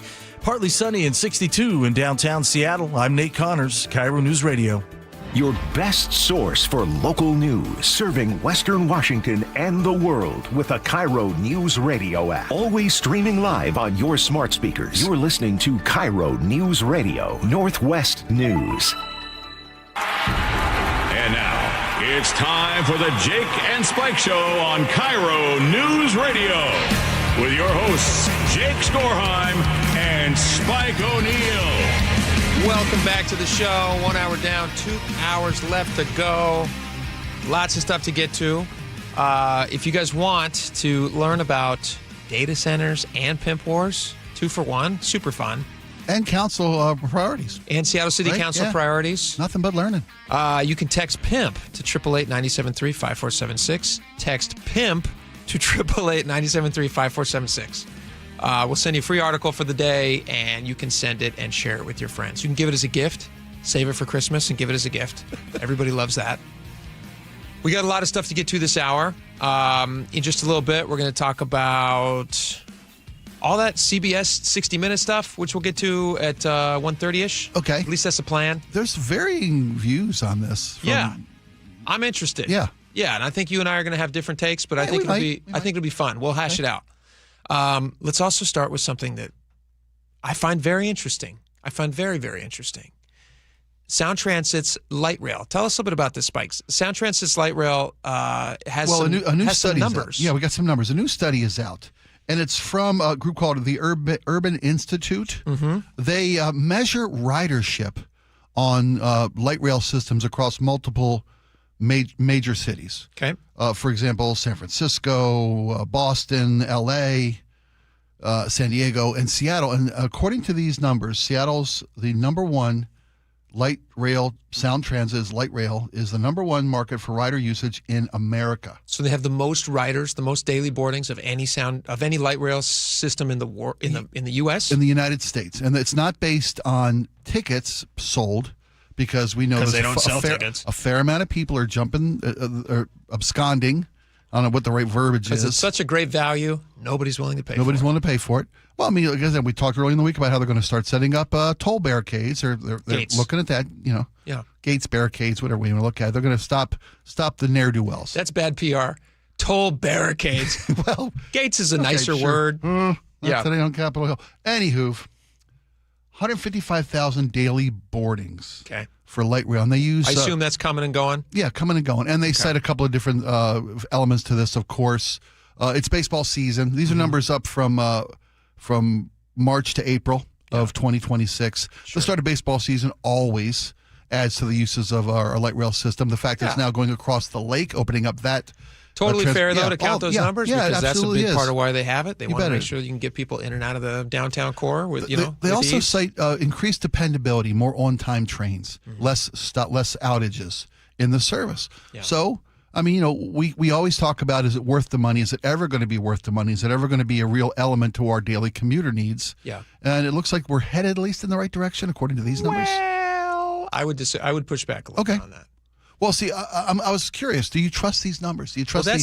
I was going to say, that's the other thing. How are they collecting these numbers? Like, I did have a few questions about this. How are they collecting these numbers? Because it's actually quite high tech, isn't that right? They use lasers. Laser beams. They use lasers to sharks with freaking lasers on their heads. They set up monitoring stations at all these different urban systems. I'm trying to find the right words here. And then they just count how many people get on stations, and then all along all the lines, firing laser beams at people, and every time it's tripped, when somebody walks through a laser beam, it counts. Unless some kids, jumping back and forth 6 times to goose the numbers. Yeah, I think it's probably pretty accurate numbers, pretty true representation. It's not the cities. It's not Sound Transit telling us these numbers, right? It's not Dow telling us how great they're doing and they're number 1 in the country. It's definitely not ticket sales. So how do they get the lasers there? Like, who put the lasers in? That's my question. One of my questions is who put is Sound Transit putting in lasers to count people? Is that what is that what's happening? I didn't see that in the story. I imagine it's this institute, this urban institute that does these studies. Who gave the urban institute the right to go put lasers in? I imagine they have been contracted by these various cities to find out how effective, how popular their light rail systems are. Yeah, because these numbers are important. The city wants to know if what they're doing is working. Where can they improve? What stops it from being effective? These computer systems. I hate to betray my cynicism on all things Sound Transit, but here's where I immediately went to in my head. Let's say that these numbers are correct, and it is the most popular system of all the systems. 4.8 million boardings in April alone. Yes. Yeah. Whatever. Daily rider usage of 155,000 a day. Yeah. Times 30 or whatever. Yeah. 4.8 million. So let's say that those numbers are correct, and that is by far and away the most popular light rail system in the country. Is it still worth it? I would disagree. I would say it's not, because you're still serving such a very, very, very, very tiny small percentage of the population. Yeah, it's hard to argue with what they've spent. And the costs are a multiple exponentially larger than what is spent on all the rest of our transportation systems. Yeah. So if you're dealing with a tiny percentage of the people for way more amount of money, even if they're correct, I wouldn't say that's still a great success, but I'm happy to see there's a lot of people using them. Yeah, it's better than a ghost train. It's nice to see numbers are down. We opened more trains and numbers went down. Yeah. You don't want to see that. Here would be my secondary caution. Okay. Do you remember when the State Department of Ecology put out that study? And they were very excited. They said, hey, guys, we finally got some metrics we'd like to share with you on fighting carbon. Yeah. Have we fought so much carbon. Yeah, something about a decimal point or something. And they said, because of these projects, we've reduced emissions by 7.5 million metric tons. And everybody patted them on the back. They sent out press releases. Seattle Times, everybody was like, this is the most amazing thing in the world. They took a low-energy victory lap. And then our buddy over there at Washington Policy Center, Todd Myers, took like a 2-minute look at the thing that they had all read and put out, and he said, "Oh, guys, by the way, you kind of missed a couple of things. You dropped a digit here, buddy. It's not 7.5 million metric tons. It's 78,000. Yeah. So you're only off by 96%. Yeah. Now these are serious professionals. Yeah. In a department that spends millions and millions of dollars a year trying to get it right. Yeah. And they see a document and they put it out for everybody to read, and they're off by 96%. Yeah.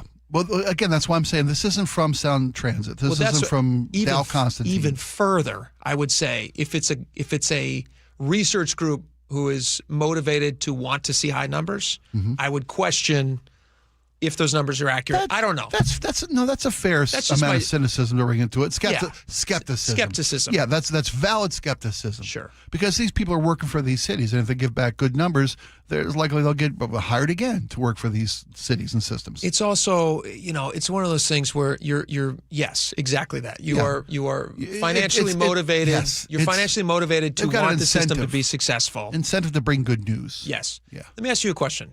Yeah. You may have seen different things. I pass every day between my commute is between 7:20 in the morning and whenever I arrive. So depending on traffic, lately because Revive I-5 is temporarily paused, it's been a lot faster. So I'm usually into work by about 8:30. In weeks past, it's been when it was an hour 30-minute commute for you. 9:30, something like that. Yeah.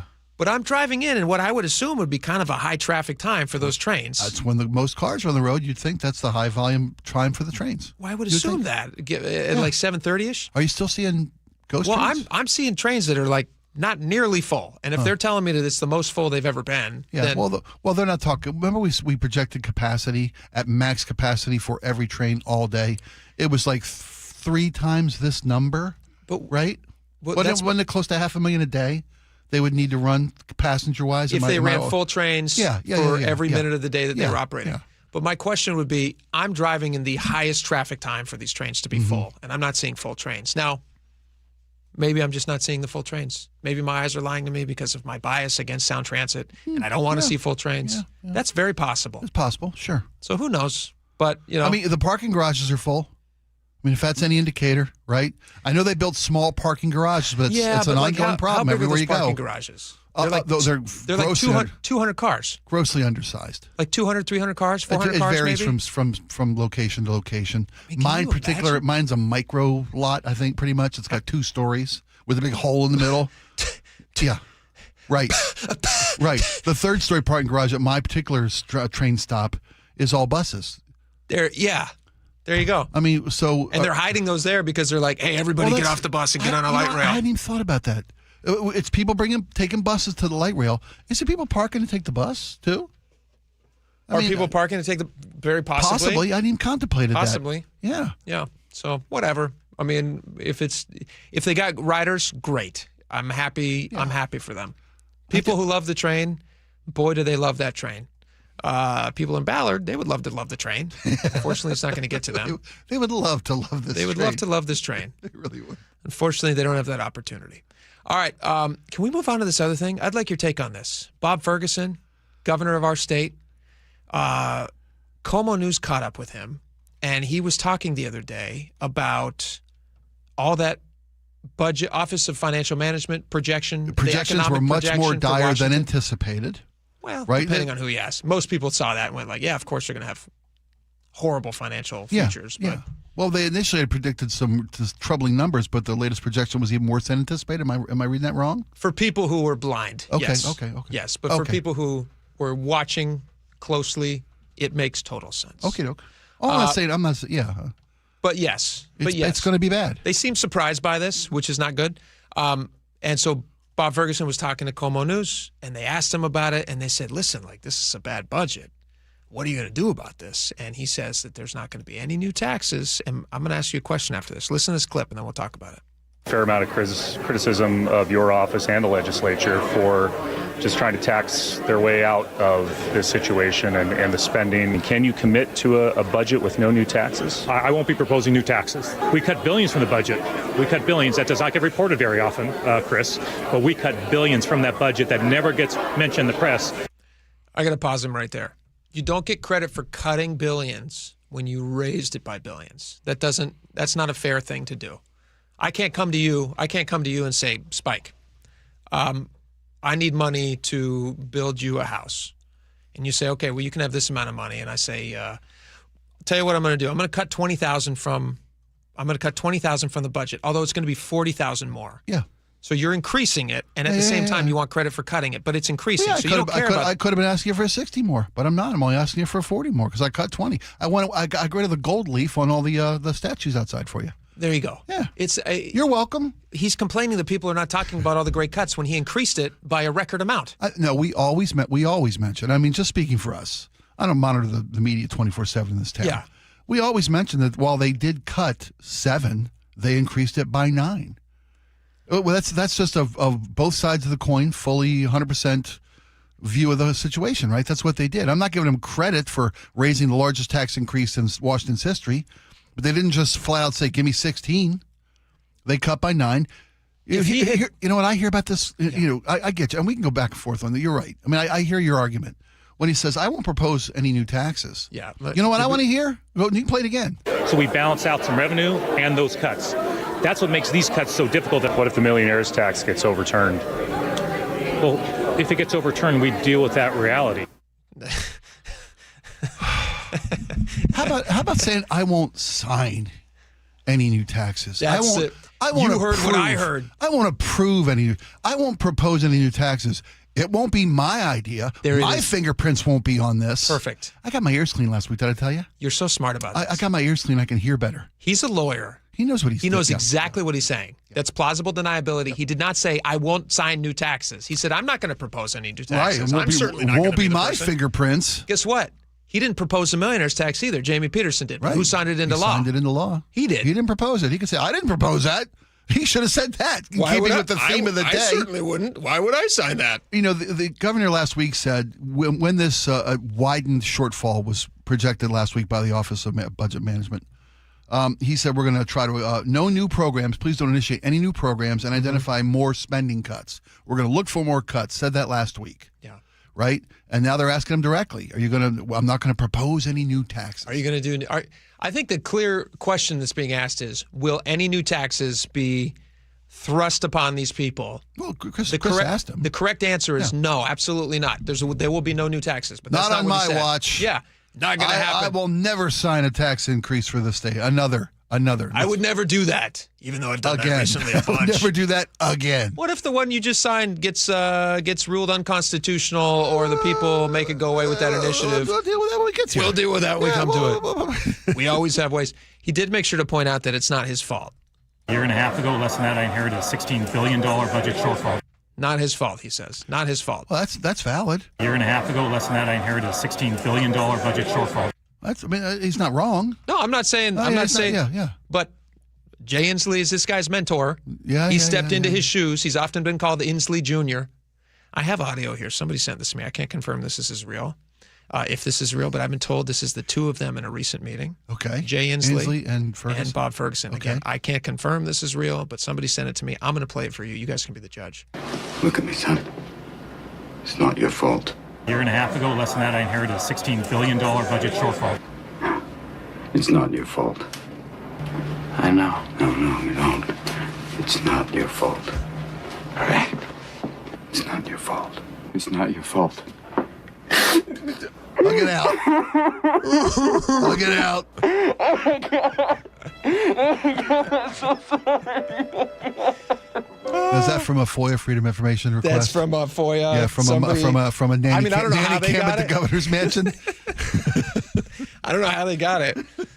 Somebody says that's Inslee. Just tell him. They got a stuffed donkey at the governor's mansion that's got a hidden camera in it. I inherited this. It's not my fault. A year and a half ago, less than that, I inherited a $16 billion budget shortfall.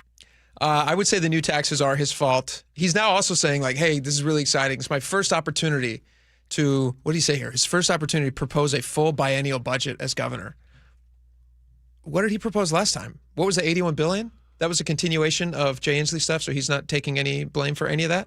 I don't know. I thought the last budget proposal was. I guess it wasn't. This is his first opportunity to propose a full biennial. Is he working budget. under the last year of a biannual that the last administration was? Is that what he's saying? I guess. He's a lawyer. Oh. He is a lawyer. Lawyers are going to lawyer every single time. Lawyer's going to lawyer. This is former Governor Christine Gregoire criticizing the state spending. Just as a reminder. I left office. Our budget was about $32 billion. The budget now is $82 billion. Ow! It's not your fault.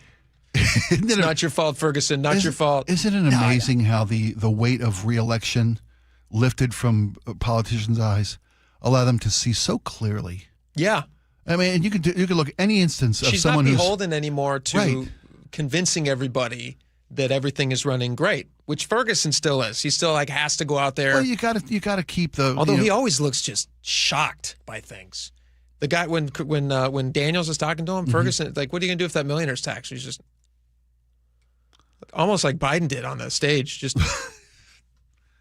well, we're gonna deal with that. We're gonna deal with that. We have to. At least his staff didn't say we're not answering that question. Yeah. We're going to stay focused on Katie Wilson's junior staff. Don't answer that, Mr. Governor. Governor Ferguson says it's a warning to state agencies that are facing deep cuts. They need early advance warning of, hey, this could be pretty dire, but there's going to be some tough decisions in there. How deep it cuts? It's too soon to say. I mean, I think we made it pretty clear in the letter. As you know, Chris, we still have multiple revenue forecasts to come. Multiple. You know, it's don't put anything else in the shopping cart, right? We're going up to the checkout. Yeah. We might not have enough money. We might have to put a few things back. Sure. Quit throwing stuff in the cart. Have they ever put anything back? Yeah, they made $7 billion in cuts. Which were what? They cut a ton of stuff from the last budget. I mean, I'd have to bring up the budget and see what the $7 billion. I know they cut in Medicaid cuts. stuff. I know they cut a bunch They cut of a lot of Medicaid stuff. They cut forestry stuff. They cut park funding stuff. They cut assistance to families for rent assistance, for food assistance. All that was cut from the state budget. They had to make some serious tough cuts. What are they going to do? Make more.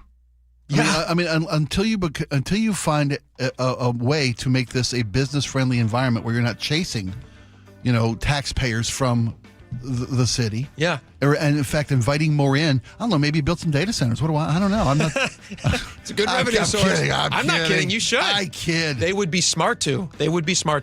That's going to make a ton of money. You look at communities that have done that, and hundreds of millions of dollars. And they may. Fire hoses of money. We're referring, spraying all over you. We're referring to the 1-year moratorium. The city council voted unanimously to put. No large data centers are going to be built in Seattle anyway. It's not practical for size. Well, there's not the land space that they need for them. They pitched 4 of them.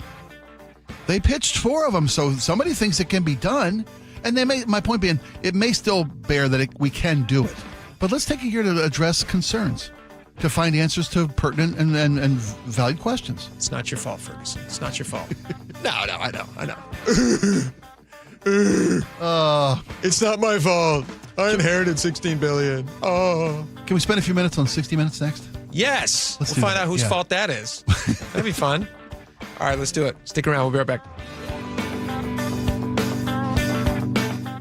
This hour is brought to you by Insulation Northwest. KIRO News Radio, winner of 7 regional Edward R. Murrow Awards, including overall excellence and investigative reporting. Just 29 hours later, Joshua Headley sent an unsolicited email to me writing, "I understand there may be a news story coming out." Thank you who listen, stream, and watch every day. The driving force that pushes us to be the Northwest trusted news source. KIRO News Radio. 97.3 FM. Hey, Jake Skorheim here. If your summer home improvement list has a new roof, siding, or gutter upgrade, you owe it to your home to give Valentine Roofing a call. Once again, they've been awarded the best in the Pacific Northwest for roofing by the Seattle Times in 2025. And right now, qualified homeowners can take advantage of $0 down, 0% financing with 6 months deferred interest when paid in full within the promotional period, financing subject to approved credit. So call 206 Roofing today, and remember, when you see the red Valentine van, you know your home is in good hands. Upgrade your home with Lake Washington Windows and Doors. Be among the first 40 June projects to sign up for 5 or more installed windows and receive a free patio door. Plus, enjoy 12 months no interest, no payments financing. LakeWashingtonWindows.com. If you're hurt in a car accident, call Harold Carr Law Offices right away. They'll save you time and get you more money from insurance while you're able to focus on recovering. Visit carlaw.com. 2 R's in car. Car accident? Call CAR. Drivers who switch to Progressive could save hundreds just by bundling home and auto insurance, because you can't go wrong saving money.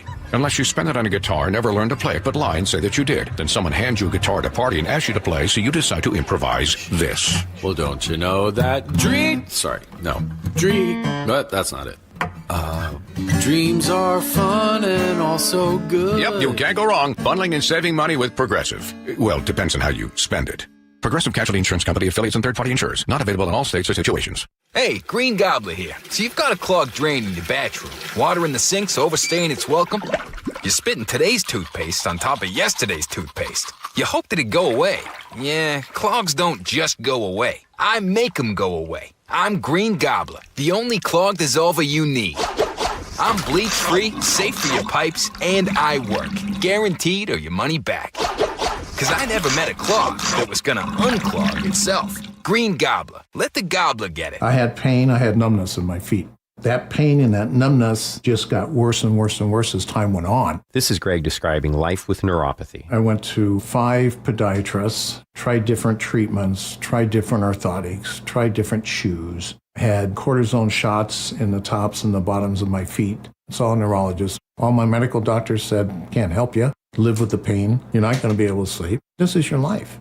And then I just gave up until I found Sound Pain Solutions. I'm Dr. Mark Shelley, a chiropractic physician and board-certified functional neurologist at Sound Pain Solutions. Our neuropathy treatments can rehabilitate damaged nerves. We use FDA-cleared, non-surgical, drug and pain-free procedures that help neuropathy sufferers like Greg find relief. I feel better. I mean, just feeling better is huge. If you experience numbness, shooting or burning pains, or loss of balance, call us. Sound Pain Solutions, 855-996-0025, or click soundpainsolutions.com. Your medication for enlarged prostate is working. That's what you tell yourself. You're up 3 times a night instead of 5. The urgency is manageable. The stream's not great, but it's fine. That's the problem. Fine. Enlarged prostate, or BPH, doesn't pause because the medication takes the edge off. The prostate keeps growing. The bladder keeps working harder. And over time, those changes can be harder to reverse. But surgery? Not for you, right? Aquablation is not the surgery you're picturing. It's the only ultrasound-guided, robotic-assisted therapy for enlarged prostate. Don't wait until things become unbearable. Find an Aquablation urologist near you. Call Aquablation Seattle at 206-666-2466. 206-666-2466. That's 206-666-2466. All surgical treatments carry risks, and results may vary. Side effects may include urinary symptoms, mild pain, ejaculatory dysfunction, or infection. In rare cases, complications to the urethra and rectum may occur. Aquablation therapy may not be right for everyone. Talk to your urologist to learn more. Visit aquablationseattle.com. Olympic Hot Tub has more ways than ever to achieve total wellness at home. Immerse yourself in a saltwater hot spring spa and let jets melt stress away. Enjoy a refreshing swim in an endless pool swim spa. Retreat to healing warmth and detox in a Tilo sauna. Then awaken mind and body with a cold plunge. You'll be saying, ah, in no time. Your path to wellness starts today at Olympic Hot Tub. Current specials with exciting savings at OlympicHotTub.com. Better you, better life. At Madrona Financial and CPAs, we believe there are 7 steps that must be taken in preparation for a successful retirement. Retirement needs more than just a basic income plan. Hi, Jeff here with Madrona Financial and CPAs. Don't settle for a partial plan. Get the real deal by requesting your no-cost Madrona analysis today and discover what you may be missing. Call 833-673-7373 right now to request your analysis. That's 833-673-7373. Spike O'Neill here. If your loved one's caregiver is planning a vacation or just needs a break, why not consider Aegis Living Respite Care, a short-term stay that provides 24/7 expert care, Aegis Living amenities, and peace of mind for you and your family. Go to aegisliving.com/spike to schedule a visit today. KIRO News Radio, 97.3 FM, Northwest News. Now, the latest from KIRO News Radio and mynorthwest.com. Good afternoon, I'm Aaron Gordillo. Bill Gates just wrapped up his testimony on Capitol Hill about his relationship with Jeffrey Epstein. I hope my testimony is helpful to the important work of the committee to find justice for the victims. Microsoft co-founder testified behind closed doors with the House Oversight Committee. More from ABC's Pierre Thomas. He is conceding, according to our reporting, that he knew generally that Epstein had been convicted of a crime that was somewhat sexual in nature. He's saying that he had no specifics on that. Gates also telling lawmakers he made a grave error in judgment by meeting with the disgraced financier. Turning now to the closing bell reports. New report out today shows consumer prices are at their highest levels in 3 years. Labor Department says inflation rose 4.2%, mainly fueled by the high energy costs caused by the war in Iran. One of the big prediction markets is moving ahead with new safeguards aimed at preventing insider trading. ABC's Dave Packer has more. Prediction market Kalshi says it's adding new security measures designed to keep insiders from betting on information the public does not have. The company says some users will have to verify where they work before they can place wagers on events tied to corporate performance or national security. Kalshi says the goal is to identify people with access to confidential information and block them from trading. The move comes as prediction markets face growing scrutiny from lawmakers who argue the platforms create opportunities for insider trading. Dave Packer, ABC News. Washington's average annual wage is up nearly 5%. New numbers from the Employment Security Department show the 2025 average reached just under $100,000 a year. The increase will raise unemployment benefits starting in July, with the max weekly payments climbing to about $1,200. Paid family and medical leave benefits will also rise next year. On Wall Street, that inflation report and the Iran war led to a steep sell-off. The Dow lost 953 points, closing below 50,000. NASDAQ down more than 500 points, and the S&P lost more than 120. Now to the real-time traffic desk. Here's Nate Connors. Thanks, Aaron. Seattle Sports has the update. We are all clear of any blocking issues. We do have a number of hefty backups, though. We'll start you in Seattle. North 5, it's heavy from the north end of Boeing Field up past I-90. Plan on about 20 minutes from South Center in the downtown. And South 5, we're slow from the U District to the Convention Center, 20 minutes from Linwood in the downtown. Now, South 405 is slow from I-90 all the way to the VMAC. And North 405, we're crowded through the Renton S-curves. You'll clear about 30th and then a brief backup there at the I-90 interchange. And South 5 heading through Des Moines, you're going to jam up briefly, about a mile backup approaching 516 from an earlier crash. Download the Seattle Sports app to stay in the know with the latest news, scores, and opinions about your favorite teams. KIRO News Radio, real-time traffic. I'm Nate Connors. And to your forecast now, we are starting to warm up this afternoon and drying out. 70s with sunshine the next couple of days, then 80 on Saturday. Real heat up on Sunday and Monday, could see 90 in some spots. Right now, we are looking at temperatures in the mid-60s. I'm Aaron Granillo, KIRO News Radio. Your best source for local news. You're listening to KIRO News Radio, Northwest News. All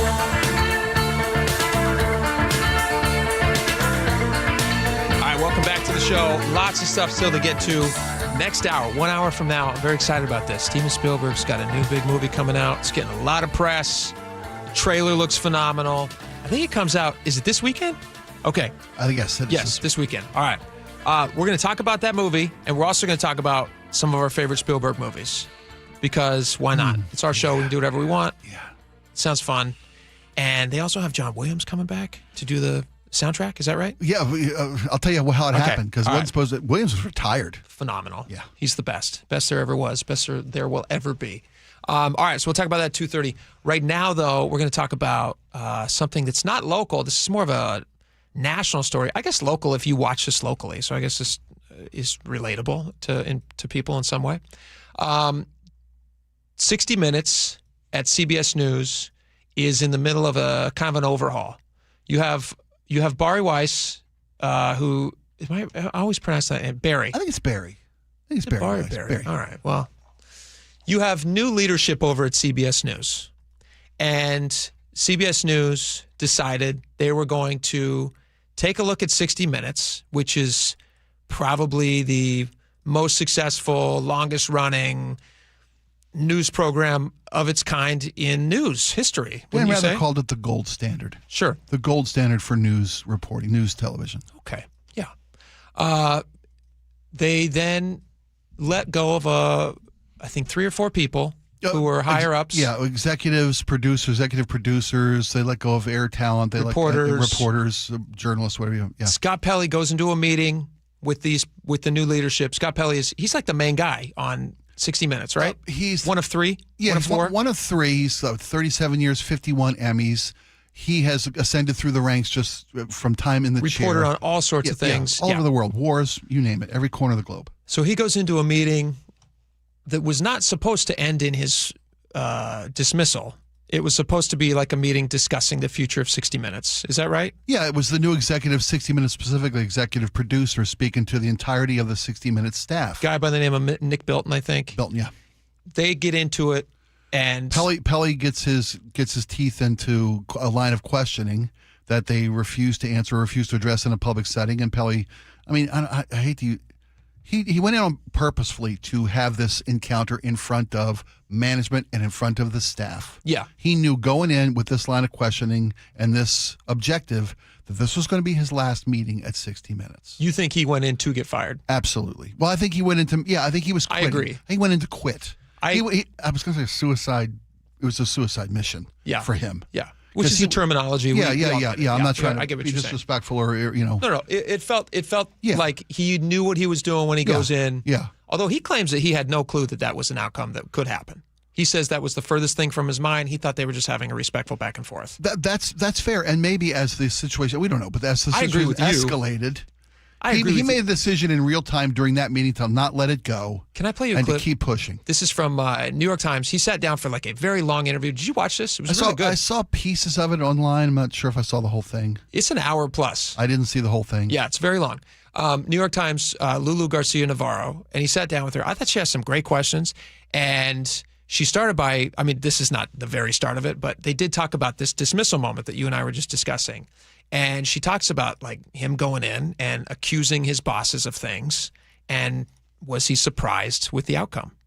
But Scott, in a meeting, you accused Barry Weiss, the head of the network, of wanting to murder the show, of coming into 60 Minutes with the agenda to dismantle the institution. And you did not think that that was going to have repercussions that could lead to your firing? We used to be able to have conversations like that at CBS News. The difference today is that the people running CBS News will not be questioned.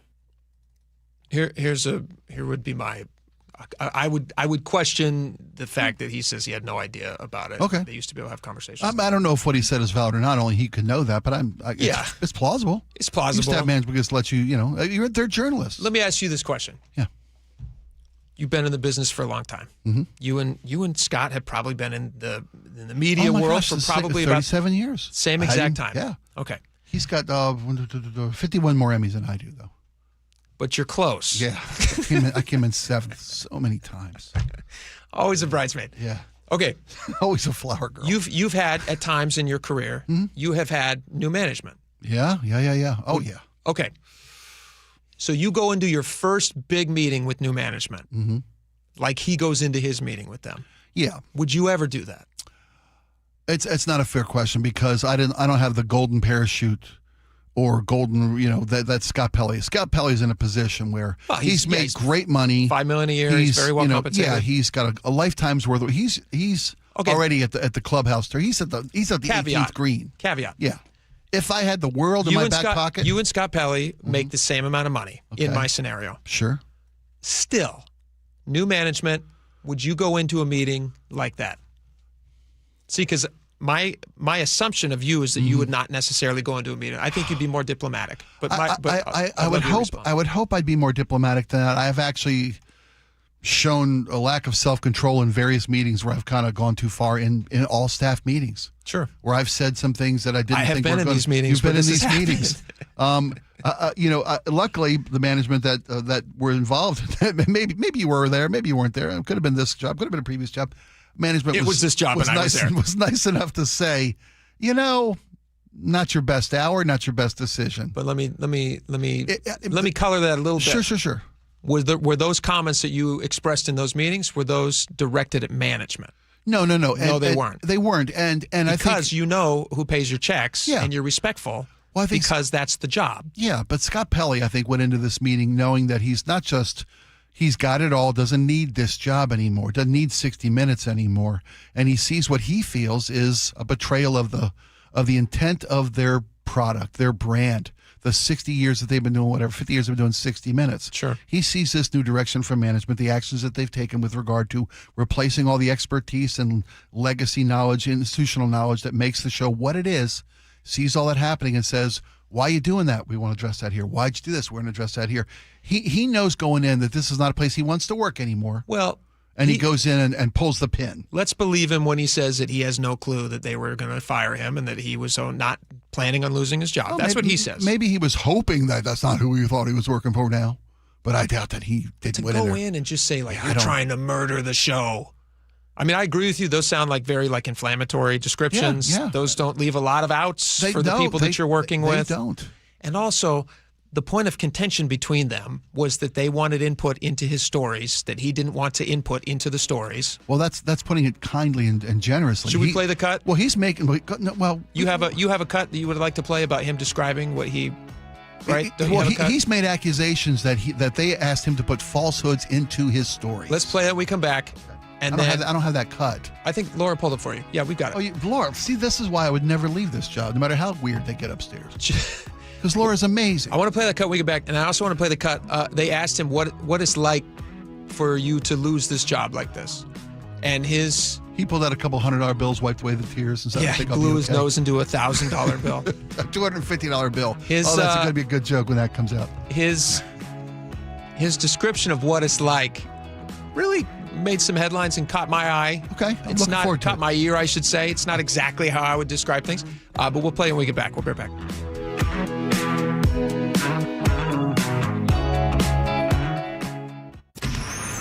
Choke Points with Chris Sullivan. With Choke Points, we try to answer listeners' questions. It can be as simple as a neighborhood stop sign, or it can be as big as the budget for transportation. I don't care. I'll find the answer for you. It's really easy to get a hold of me at mynorthwest.com. We have a direct link there that gets right to me. You can also do it in the app. You can hit me up on the text line. Choke Points, presented by Carter Subaru. Tuesdays and Thursdays on KIRO Newsradio 97.3 FM.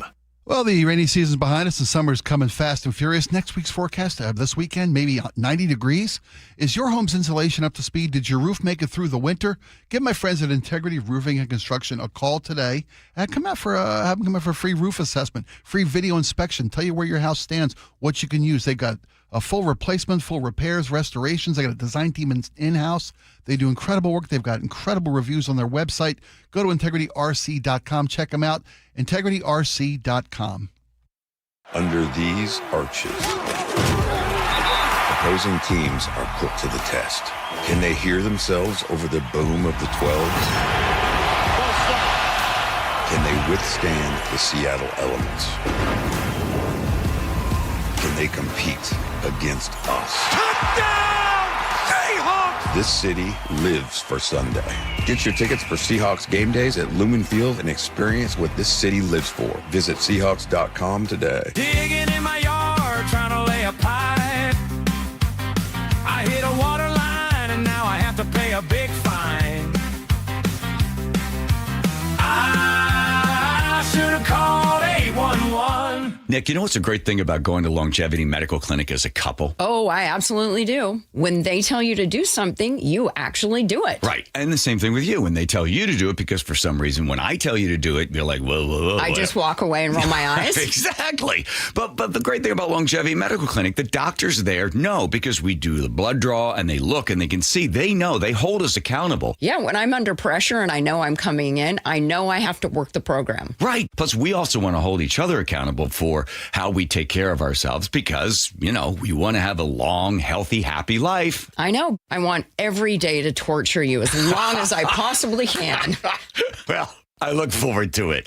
Here's the great thing about Longevity Medical Clinic. They're working with you. They're holding you accountable because they want you to have a long, healthy, happy life. I was a patient at Longevity long before I started doing these commercials. So get your free health analysis. Go to lmclinic.com. That's lmclinic.com. Guys, tired all the time? Gaining weight? Low drive?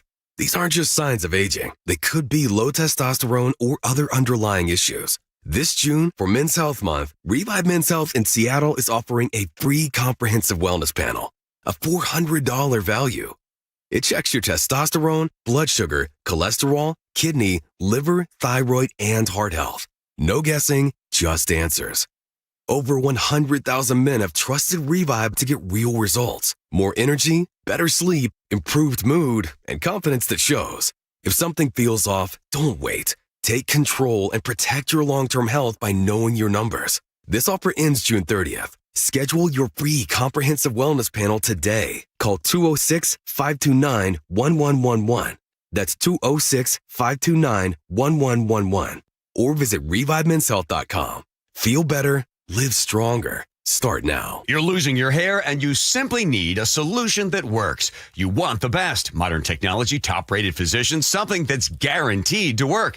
Guys, you need world-class Dr. Perungo and his team at Advanced Hair. Advanced Hair has completely redefined hair restoration. From the experience itself to their unmatched results. Receding hairline, bald spot, thinning hair, maybe all three like I had. Get your hair back with Advanced Hair's simple one-day treatment that begins to regrow your own natural hair the very next day. Advanced Hair has changed tens of thousands of lives, including mine. And get this, Advanced Hair is once again the winner of the 425 Business of the Year. For your free consultation, call 425-449-8185. Right now, you'll get $250 off and 250 free hair grafts. Refine your hairline with the team that redefined hair restoration. That's 425-449-8185. Or for the before and afters, visit Advanced advancedhair.com. Underestimating the trucking industry is one of the biggest mistakes I see victims and other lawyers make. Trucking companies have an army of lawyers and experts who act quickly after an accident to protect the company. Only an experienced trucking accident lawyer can navigate the complicated federal and state laws to protect your rights. If you or a loved one has been injured in a trucking accident, call Davis Law Group today for a free consultation or get my free book on trucking accident law at WashingtonAccidentBooks.com. Don't miss the Mariners' 50-season celebration night, August 8th, presented by Daktronics. Witness the most iconic gathering of Mariners greats in franchise history as the top 50 players are unveiled at T-Mobile Park. Get your tickets at mariners.com. Giving your liver a spring cleaning is easy with Active Liver. From New Nordic, search for Active Liver by New Nordic on Amazon, CVS, Wegmans, or GNC. Jazz Alley invites you to experience powerhouse vocalist and songwriter Judith Hill, blending soul, funk, R&B, and jazz into one unforgettable performance. Shows run June 11th through the 14th. Tickets at jazzalley.com. All right, welcome back to the show.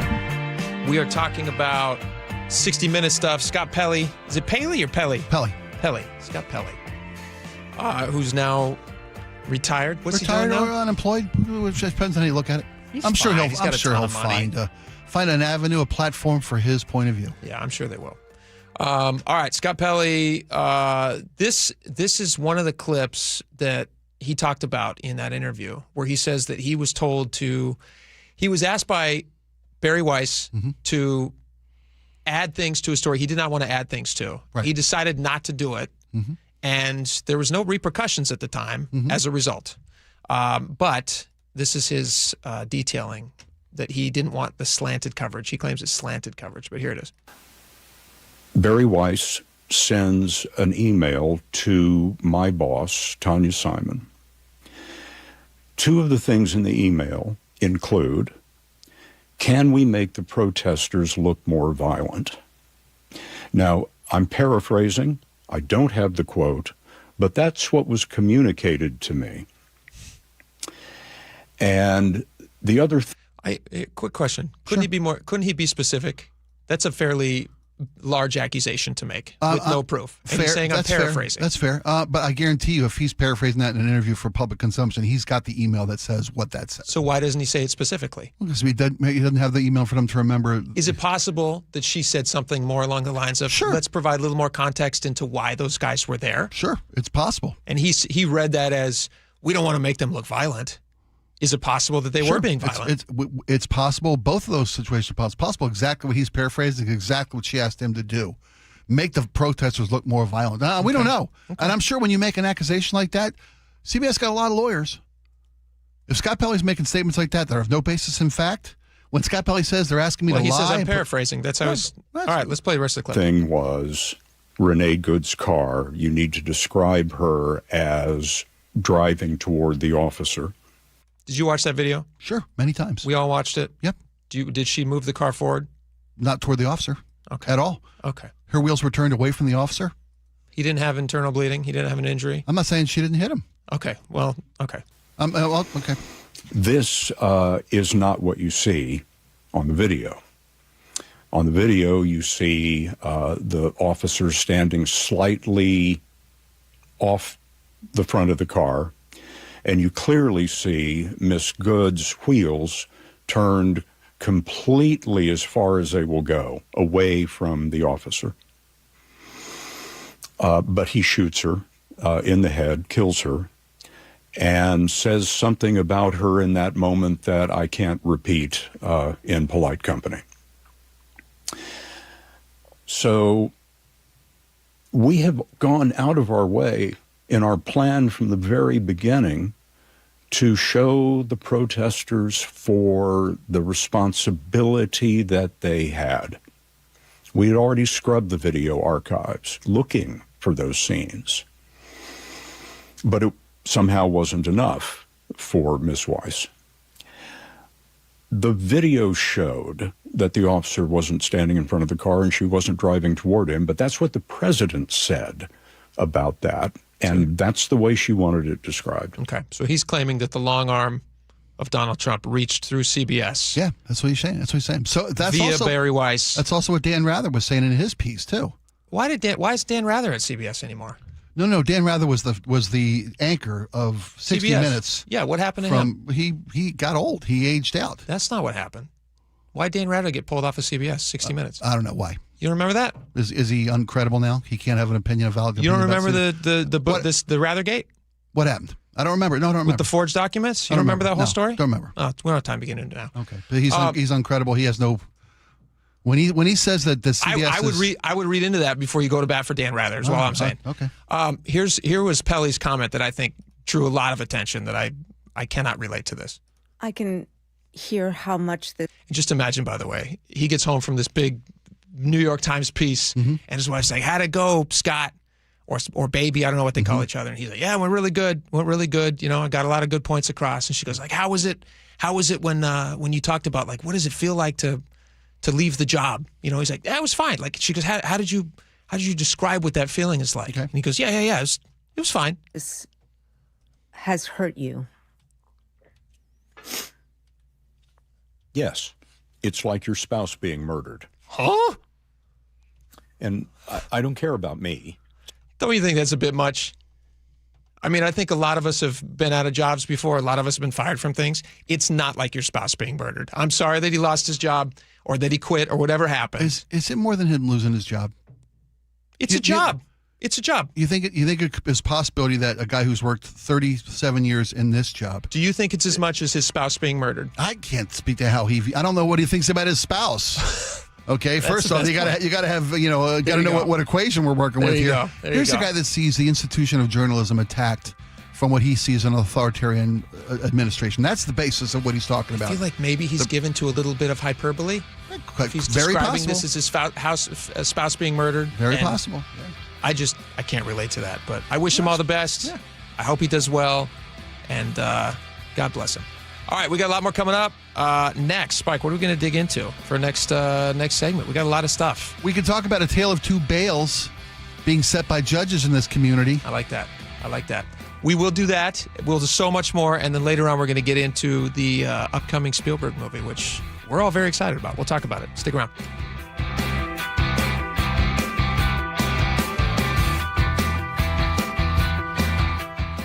KIRO News Radio, winner of 7 regional Edward R. Murrow Awards. Breaking news coverage, best newscast, excellence in writing, investigative reporting, sports reporting, hard news. Capped with a prestigious prize for overall excellence.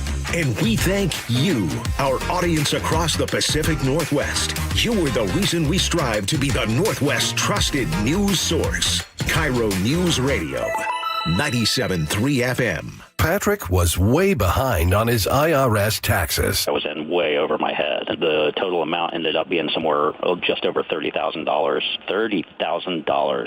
Then the IRS came to collect. Started getting letter after letter. A lien had been filed against me. They were going to basically hang me completely out to dry. He had to do something. That's when I reached out to Optima Tax Relief. Patrick's life quickly got a lot easier. It was very easy. Pretty much hands off. They picked up the ball and ran with it. And how'd it go? I couldn't believe it. I had to ask 2 or 3 times. I saved an incredible amount of money. How does Patrick feel about Optima? Couldn't be happier. They definitely helped me. Optima Tax Relief, the best place to call. They're the best in the business. Do what Patrick did and call Optima Tax Relief for a free consultation. Call 800-343-6460. 800-343-6460. 800-343-6460. Optima Tax Relief. Testimonial from an actual client. Some restrictions apply. For complete details, please visit OptimaTaxRelief.com. I'm Dr. Mark Shelley, a chiropractic neurologist at Sound Pain Solutions. Carrie injured her back years ago. This is her story. My herniated disc was so significant that they did the first surgery, the laminectomy and a microdiscectomy. The first surgery failed, and I ended up with another herniated disc, which is pretty typical that herniations just move up your spine. The doctor was recommending another fusion surgery, so I researched alternative therapies. Sound Pain Solutions developed a plan that included bioelectric therapy, laser therapy, decompression, pressure wave therapy, in addition to rehab. Once we started that comprehensive approach, it went phenomenally. They honestly have given me my life back, and I'm happy to help other patients find sound pain solutions sooner. Schedule a free consultation to learn if you qualify for our non-surgical and drug-free treatments at soundpainsolutions.com. Wesley Financial Group is not a law firm. I'm Chuck McDowell, founder of Wesley Financial Group. Did you buy a timeshare because they told you it was a great investment? That's a lie. Most timeshares can be bought online for $1. To find out what your timeshare is worth and to cancel it, call us today and we'll send you our timeshare exit kit free with all your options for cancellation. Call Wesley for your free exit info guide. 800-771-1300. That's 800-771-1300. You bought an RV, and you got an automatic discount from Progressive by bundling it with your home or auto insurance. That's great, but a serious word of warning every RVer should heed. You don't need to talk about things like dry weight or dump stations. And you don't need one of those expensive water filter straws either, because the most extreme thing most RVers encounter is a campsite without hookups. So just enjoy yourself and Progressive's automatic discount when you bundle your RV, boat, or motorcycle with your home or auto insurance. Progressive Casualty Insurance Company and affiliates. Not available in all states or situations. For over 50 years, Bucky's Complete Auto Repair has been the one locals trust for fast, friendly service with guaranteed repairs. With 16 family-owned locations and a Carfax preferred badge, Bucky's makes it easy with same-day service and available financing. Visit Bucky's.com. Experience the thrill of seeing orcas and humpback whales with Puget Sound Express. Join their family-run tours for guaranteed whale sightings departing daily from Edmonds. These are Seattle's most popular and well-reviewed whale tours. Book now at PugetSoundExpress.com. Your best source for local news. KIRO Newsradio. KIRO FM and HD1. Tacoma, Seattle. Northwest News. ABC News, I'm Chuck Sievertson. 2 days after President Trump said the U.S. will have total victory over Iran in 2 weeks, Israel's defense minister says the campaign against Iran is far from over. An Iranian parliament official used Trump-style rhetoric saying, "We are not afraid of fighting losers." New air attacks between Iran and the U.S. have led to oil prices ending higher today and Wall Street stock indexes closing sharply lower. President Trump on social media says a secret mission last month allowed hundreds of oil tankers to travel through the Strait of Hormuz. This after reporters at the White House asked about the latest report showing the highest inflation in 3 years. I love the inflation. You know why? Because as soon as this war is over, I can say it now. Something you didn't know. Do you know we've been taking out millions of barrels of oil? So far, no confirmation of a secret oil transport operation. Game 4 of the NBA Finals is tonight. This is ABC News. Democrat Graham Plattner has defeated his challenger, Janet Mills, in the Maine Democratic primary for Senate. Plattner denies allegations of sexual misconduct by several women. Plattner says one of the accusers has worked at conservative groups like the Heritage Foundation. ABC's Selena Wang went to Maine to talk to voters. This is an absolutely critical race, and the Democrats of Maine know the stakes here because in order to retake the Senate, Democrats need to hold on to every seat they have and flip 4. They do see potential pathways through red states like Texas and Iowa, but Maine is really seen as a must-win. Without Maine, it would be much, much harder to achieve that. The government wasted millions of dollars and failed to meet health, security, and use of force documentation requirements after it hastily propped up Camp East Montana, the nation's largest detention facility at Fort Bliss in El Paso, Texas. That from the Government Accountability Office, a nonpartisan watchdog. Chuck Sievertson, ABC News. A phony psychic's love curse costing a victim millions. That's one story coming up after Nate Connors at the traffic desk. Thanks, Aaron. Your Seattle Mariners have our update. Let's start you in Seattle. North 5, we're seeing improvements from our last report, but still heavy from the West Seattle Bridge now up to the Columbia Towers. South Center to downtown, just under 20 minutes. Linwood in the downtown, right at 20 minutes. There's a brief backup starting there in Shoreline, beginning near State Route 104, and then scattered backups from about 50th there in the U District I-90. South 405 slows from South Bellevue to the Renton Landing. Bellevue to Renton's at 20 minutes. North 405, we're looking at off and on slowing from South Center through the Renton S-curves. Southbound on the Valley Freeway beginning to fill in off and on from north to south. Nothing too heavy yet. Renton to Puyallup, plan on 35 minutes. And in Everett, our afternoon Boeing shift change is underway, sending heavy volumes to eastbound 526. Don't miss fireworks nights all summer long, presented by T-Mobile. The next show is June 19th. Get your tickets at mariners.com/fireworks. KIRO News Radio, real-time traffic. I'm Nate Connors. KIRO News Radio, 97.3 FM, Northwest News. Now, the latest from KIRO News Radio and mynorthwest.com. Good afternoon. I'm Aaron Granillo, just in time for SeaTac to welcome World Cup visitors. The airport's brand new Sea Concourse is set to open. KIRO News Radio's John Repp has a closer look at the expansion.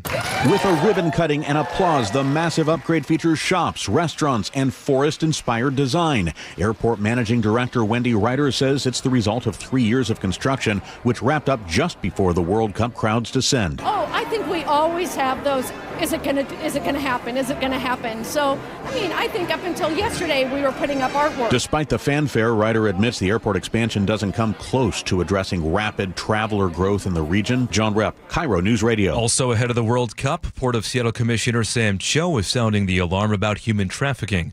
Cho tells the G and Ursula show human trafficking is much more likely to happen at the airports than in shipping containers. It's a lot easier to transport someone on a flight than it is to put them in a container. And so it's happening right under our noses. And he says recent raids in Bellevue, Kirkland, and Bothell show this problem is local.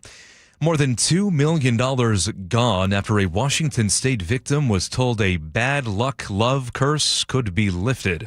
Federal prosecutors say a Texas couple posed as psychics, persuading victims to hand over cash, gold, and even take out loans for bogus cleansing rituals. Investigators say the scheme preyed on emotionally vulnerable people, brought in at least $2.5 million. The suspects could spend up to 20 years in prison if convicted. If you've tripped on a cracked sidewalk in Olympia, you are not alone. Riley Johnson is a sidewalk commuter. I used to live in Seattle where it's a lot worse. The roads and the sidewalks are a lot worse, so moving to Olympia, there's definitely improvement. Even so, Johnson tells KIRO 7 TV, There definitely is some tripping hazards around different parts of the sidewalk for sure. The city counted almost 28,000 defects in its sidewalks, so now it is spending $1.2 million a year for a dedicated repair crew. Frank Lindsay, KIRO News Radio. And checking your forecast now, we've dried out after some early morning rain. We'll see increasing sunshine for today, mostly sunny skies for the rest of the week. 70s tomorrow and Friday, 80s on Saturday, could see 90 on Sunday. Right now, 63 degrees in downtown Seattle. I'm Aaron Granillo, KIRO News Radio. Your best source for local news, serving Western Washington and the world with a KIRO News Radio app. Always streaming live on your smart speakers. You're listening to KIRO News Radio, Northwest News. And now, it's time for the Jake and Spike Show on KIRO News Radio. With your hosts, Jake Skorheim and Spike O'Neill. Welcome back to the show. 2 hours down, one final hour to go. Lots of great stuff to get to. We should just dive right in. If you guys, by the way, if you want to participate in any of these conversations, you can text us. We'd love to get your thoughts or opinions on things. You can hit us up at 888-973-5476. I also wrote an opinion piece today you can check out on mynorthwest.com. We can just send it right to you if you text PIMP to 888-973-5476. No, that's not a description of myself. It is a description of... It's ridiculous. The Seattle City Council passed a unanimous ordinance. They voted for a unanimous ordinance to ban data centers. Moratorium for a year. Yes. A year. And large ones, because there's already 30 smaller scale ones in the city. But they said big ones we don't want. I think they should be spending more of their time on the pimp war situation. But I'm not a politician, so whatever. What do I know? But you can text PIMP to 888-973-5476, and we'll give you all the details and why people are scratching their heads about what the city council is doing and the mayor of Seattle are doing or are not doing. This is a fun topic we're going to get into now. It's a great title. It's not a fun topic. It's interesting. Yeah. It's a tale of two Bales, which was actually a alternate title for Dickens' Tale of Two Cities. Was it really? He chose not to go with it for some reason. But there's two big stories locally about two, I guess we still have, because his trials are still ongoing, we have to say alleged crimes. People who have been arrested and charged and are now, getting bail, or at least bail has been set for them on two very different crimes. One of them is that Bellevue Diddy House, where there's allegations of sex trafficking. Yeah. Coercion, forcing girls into... A 21-year-old who was holding house parties at this rented mansion in Bellevue. For over a year, people were sending complaints to the police department. Yes. Now, after a month-long investigation by the Bellevue Police Department, there was OnlyFans accounts, sexploitation of these underage girls. Yeah, he's been charged with 4 counts of human trafficking. Sometimes spending as much as being forced to spend 20 hours a day. Yeah, making on live adult content, sexual content cams.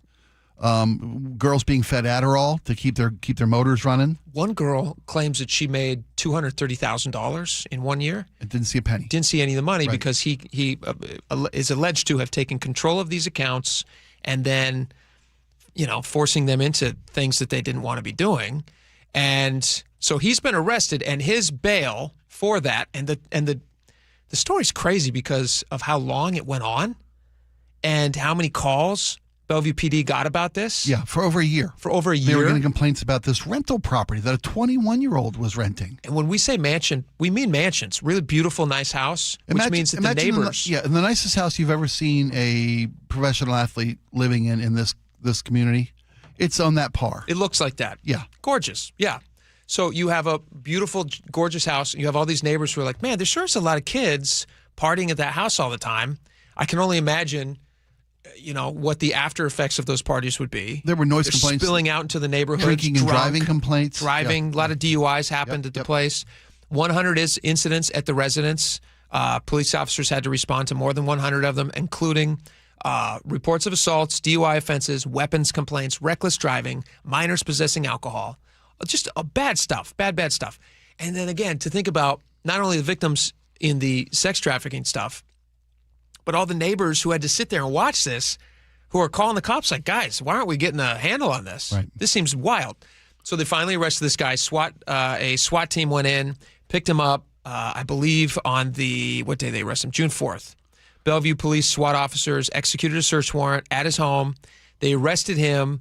They collected a bunch of evidence at the scene, which included 50 laptops, 300 cell phones. Clearly, there was a lot of online stuff happening. It was a factory. Yeah. It was an exploitation factory. There was 2 other co-conspirators were charged in the instance as well. I mean, it was an operation that had gone on for over a year of complaints, a month-long investigation. They say hundreds of thousands of dollars that was kind of put in accounts for a company called Nova Talent Management and shift into various business accounts. All this stuff. A McLaren, they found a supercar. I mean, it really is when you see what it's described as, and when you see some of the videos that they put out on this, it looks like a Hollywood crazy movie. That's what it looks like. It looks like some version of Project X meets Wolf of Wall Street. Just craziness. Yeah. Those 2 movies. And I'm going to clarify something I said, that girls who were recruited when they were 17 and then persuaded to make sexual content on their 18th birthday. Okay. So, that's a distinction. So those are the allegations at least. Yeah. Okay, so he gets arrested. He then shows up. His first court appearance, I believe, is today. Actually, I believe it's the 10th. First court appearance. They do offer him... They put a bail on... The bail that they set for him was $5 million. Because he's a flight risk. They say he's got money. He's a flight risk. Yeah. He doesn't have a home they don't know where he's living. And so, who knows? They say no current address due to frequent travel. That sounds to me like somebody you want to prevent from disappearing. $5 million sounds appropriate. Does that sound appropriate to you? I would think so. I think it maybe even seems a little low to me for a guy that they feel is a flight risk. If this guy was running this operation for a year, I bet he's got $500 cash. So... And you don't even need that to make bail. It's only 10% of that, right? He'll need $500,000. Yeah. So $500,000. Could he come up with $500,000? Maybe. Possibly. Yeah. And it's still proven guilty. That's what bail's all about. Right? There you go. So that's bail tale number 1. Bail tale number 2 is this kid in Pierce County, 16 years old. So younger, but not hugely younger. He's only 5 years younger than the guy we just described. Right. This is a story we covered back in April at Foss High School. Yeah. About a multiple stabbing event that happened.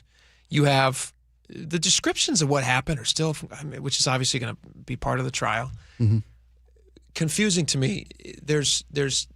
He said, they said, There are allegations that somebody stole a vape. There's allegations that somebody was somebody was an aggressor. All these different things.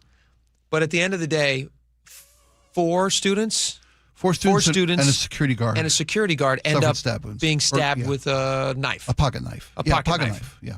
That this 16-year-old apparently had on him. At the time, bail was going to be $750,000. Right. But a Pierce County judge changed that and set the bail for $250. You've $250,000. $250,000? What story am I reading? No, is it $250? Maybe I misread it. I'm trying to be coy. I'm at mynorthwest.com. No, you're right. I was trying to make a little joke. Oh, you were making a joke. Yeah, they $250. They dropped it from $750,000 to $250. Well, now you make me wonder if this is a typo, but I don't see this as... I can't imagine this is a typo from... No. I think it's got to be... It's a mynorthwest.com story. It's got to be $250, Can you look this up real fast, Laura, and find out what the bail is for this guy? Here's why I think it's $250. I think this is an accurate report, not just because I trust the people who run My Northwest and the KIRO News Division over there, right? Yeah. A judge decided that the 16-year-old student who had problems at a previous high school, that he had to $250. That he had to change schools. Right, this kid was then being, by his account and his parents' account, harassed by members of his new high school, and that this particular situation where this kid was accused of stealing something on a prior day through social media posts and whatnot, 4 students surrounded the stabber, a 16-year-old boy, allegedly. Well, so they surrounded him and confronted him, and the claim is that his pocket knife was self-defense from 4 people jumping him in the hallway, accusing him of being a thief. He's accusing the alleged stabbers, accusing the 4 of being in gang-related situation. They're denying this, of course. Sure. He's been released to his parents on ankle monitor arrest. A 16-year-old with no violent history. Well, but the school you mentioned, the school that he was at before this one, he was also removed for something similar. Tacoma, he was swinging a belt. Okay. At other students who were engaged with him. I don't know if they were attacking him. If he was. Was it another situation where he claimed that they were coming at him? I haven't gotten details on that. I just know that he was forced to leave that school and had to change schools for a fresh start. Still, $250 bail seems, if you do stab 4 people and a security guard. Yeah. Now, the security guard, they claims that he was apologized to by the kid, and that it was an accident. He didn't mean to stab him, cut him, whatever it was. He was swinging a knife in self-defense while he was trying to defend himself from an attack of 4 people. The guard stepped in trying to separate they had a fight in the hallway. Prosecutors asked on Monday, they asked for the bail to be set at $250,000, which would have been down from the original $750,000. Right. $250,000, and instead the judge lowered it further to $250,000, and again, like you said, placed on leave and sent back with his parents. It sounds very low to me. Again, if we're going by the 10% rule, that's like $5 per person that he is accused to have stabbed. It's $25. Is that right? Family. Yeah, that's you're spot on. Yeah. That seems really low to me. Well, but I guess the point is, if you don't feel like he's a flight risk of any means, right. and that's what's in the best interest of this kid, to be put in juvenile detention until maybe this family can't afford, $25,000, 10% of a $250,000 bail ticket, and this kid has to sit in juvenile detention for who knows how long. It's got to be $250. Right. Caught my eye because it felt like a very low number given the alleged crime. If the judge determines that this kid's not a danger to the community, that this kid is, not a flight risk, that being on home detention with an ankle monitor, not allowed to have any contact with not just Foss High School, but any Tacoma public school. No social media. No social media, right. If they feel that, that's in the best interest of the family and the kid and the community, then it doesn't matter if it's $25,000 or $250. Mm-hmm. At that point, it's just additional financial hardship on the family. If the kid's not a flight risk or a danger to himself or the community, then the amount of money really, I don't think that's a real determining factor here. Because if he was a danger, then, you keep him in juvie. I mean, the stabbings would suggest that... No, I hear you. And 250 seems... Give him a wide berth. I mean, again, we don't know exactly what happened. They're going to have to figure all that out in the trial. Was it a bullying situation? Was it an attacking situation? We don't know. And I said, you ask what's in the best interest of this child at 16, but you also have to, what's in the best interest of the community? Is he a danger? Is he a flight risk? Yeah. She clearly determined he wasn't, or she wouldn't have set bail at all, let alone $250. just seems very low. Oh, it seems crazy. Seems very low. Seems crazy. It seems like she's taking into account the financial situation of the family. Possibly. Yeah. I don't know. Those are, they're obviously very, very different stories. Yeah, different human beings, different crimes, duration, and circumstance. I know the kids are out there, and there's certainly gang violence out there. I'm not saying that's what happened in this case. I know that kids want to defend themselves.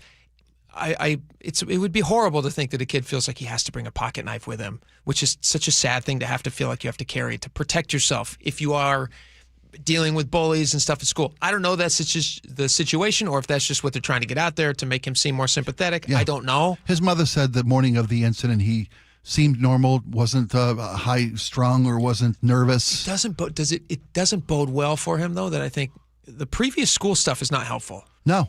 That he has a previous incident where there's swinging of a belt at other kids. Agreed. That he was not allowed to return to his previous high school and was forced to go to a different school for a fresh start. Now he can't go to any public school in Tacoma. Yeah, that's not good.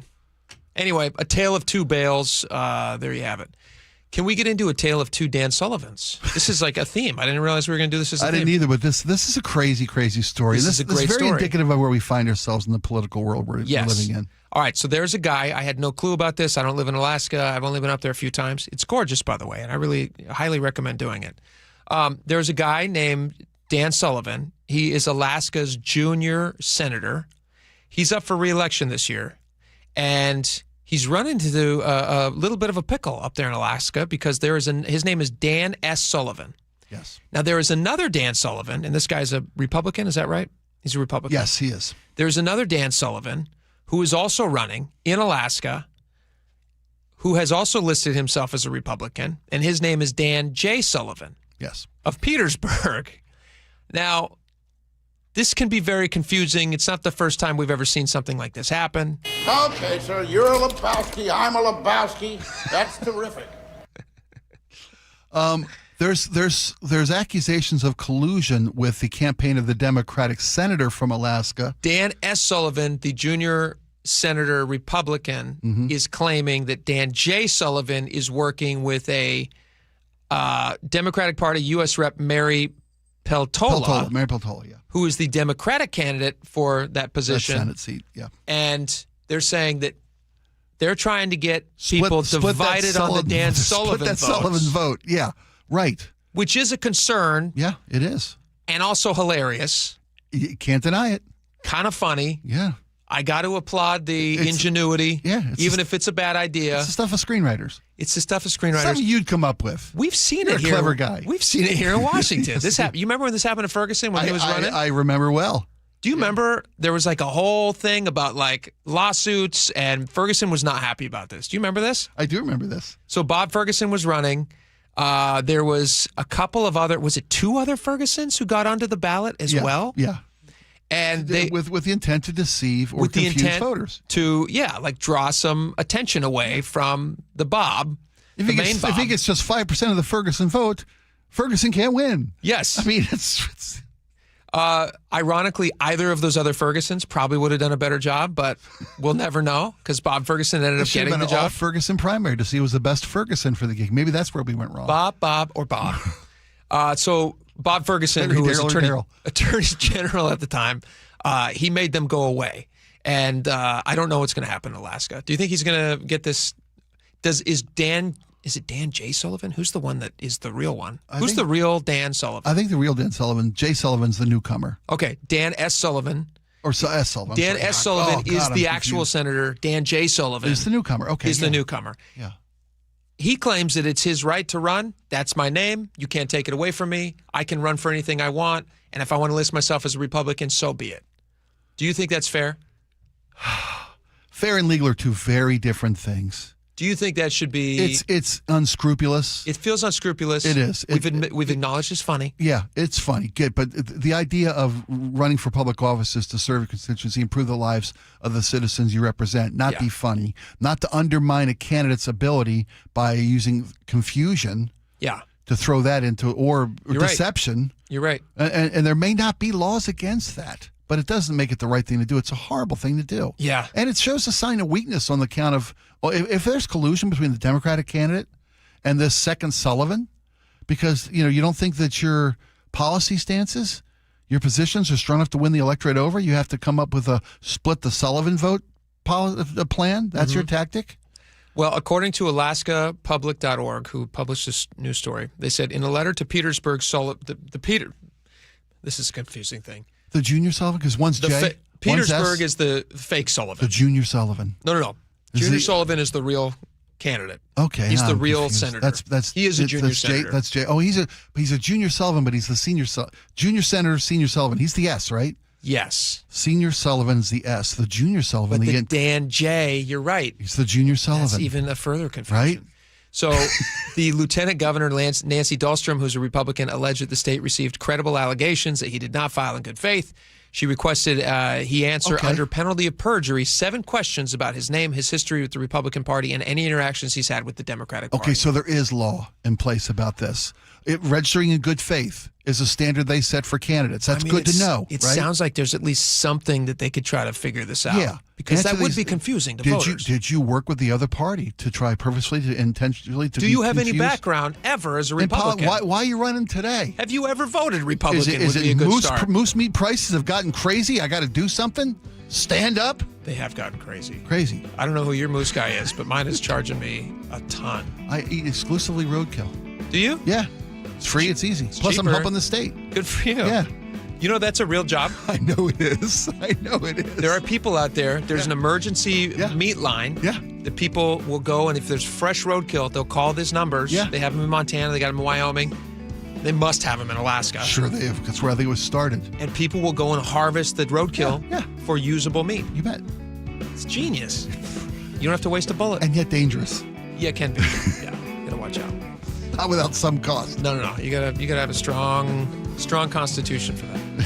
and a good fast pickup. All right, we got Steven Spielberg. It's movie time. Yeah, we're gonna talk movies. I'm so psyched for this. This is gonna be fun, and I'm excited to hear your story about how he got the world's best composer. I'd love to retell that story. To come out of retirement and do this movie. We'll talk about it next. Stick around. This hour is brought to you by Davis Law Group. KIRO News Radio, winner of 7 regional Edward R. Murrow Awards, including overall excellence and investigative reporting. Just 29 hours later, Joshua Headley sent an unsolicited email to me writing, "I understand there may be a news story coming out." Thank you who listen, stream, and watch every day. The driving force that pushes us to be the Northwest trusted news source. KIRO News Radio. 97.3 FM.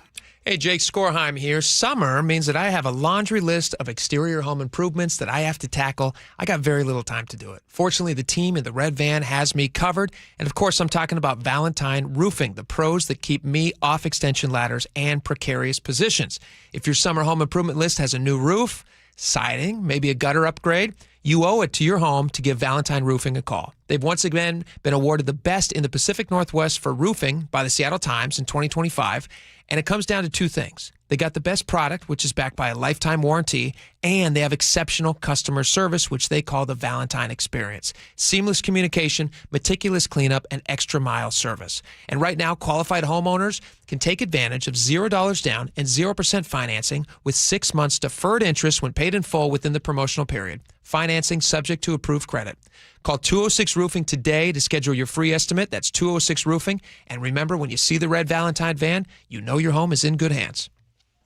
Sully here. I help commuters get around, and you know the key to a good commute? A good running vehicle. That means regular service and proper repairs. For this, I recommend Bucky's Complete Auto Repair. For over 50 years, Bucky's has been trusted for honest diagnostics, quality work, and fair prices. Whether it's factory scheduled maintenance, an oil change, new brakes, or a check engine light, don't guess. Visit one of Bucky's 16 family-owned locations or Bucky's.com. That's Bucky's.com. Hey, John, why don't you tell everybody why you started going to Longevity Medical Clinic? No, I don't want to do that. I can tell you, I started going to Longevity Medical Clinic before I started doing these commercials, but that why I went is not important. Oh, it absolutely is. Okay. I'll tell you. I was a Sammamish City Council member, and whenever they had asked me to do the Pledge of Allegiance, I couldn't make it through the whole thing without crying. I know, it's so dumb. I mean, I know I'm patriotic, but what the heck? So I go into Longevity Medical Clinic, and I explain this to them, that there's something wrong with my hormones or something, and they see the testosterone and the estrogen are all out of balance. We balance all that stuff, and and I can do the Pledge of Allegiance without crying. But I've also noticed that I deal with stress a lot better, don't I? Yes, you're a lot easier to live with because you're getting more sleep, you have more energy, you're better organized, and I'm not helping you look for your car keys every morning. Right, because now I've taken the steps to take care of my mind and body. I strongly recommend anybody get the free health analysis at lmclinic.com. That's lmclinic.com. Olympic Hot Tub has more ways than ever to achieve total wellness at home. Immerse yourself in a saltwater hot spring spa and let jets melt stress away. Enjoy a refreshing swim in an endless pool swim spa. Retreat to healing warmth and detox in a Tilo sauna. Then awaken mind and body with a cold plunge. You'll be saying, ah, in no time. Your path to wellness starts today at Olympic Hot Tub. Current specials with exciting savings at OlympicHotTub.com. Better you, better life. At Guardian Roofing, Gutters, and Insulation, we know the key to a long-lasting roof is yearly maintenance. Need an inspection, repair, restoration, moss removal, or just a cleanup? You can trust Guardian's licensed, insured, and expertly trained team.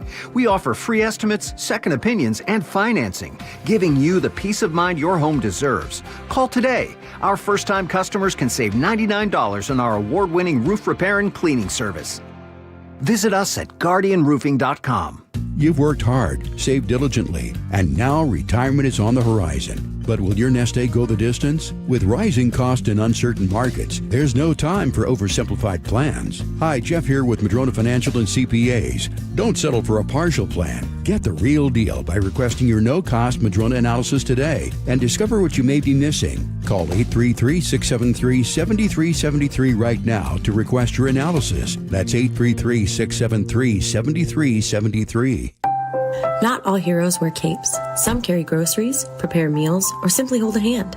Caregivers are the everyday heroes who keep our communities strong. Right now, Washington needs more of these heroes. People like you, ready to make a difference in someone's life. Caregiver Careers Washington offers online resources and guidance to help you get trained and start your caregiving career. Become a hero not just to the person you care for, but to their family and their community. Visit caregivercareerswa.com today. Sponsored by DSHS and aired by the WSAB in this station. At Uline, they know firsthand the road to success is an uphill climb.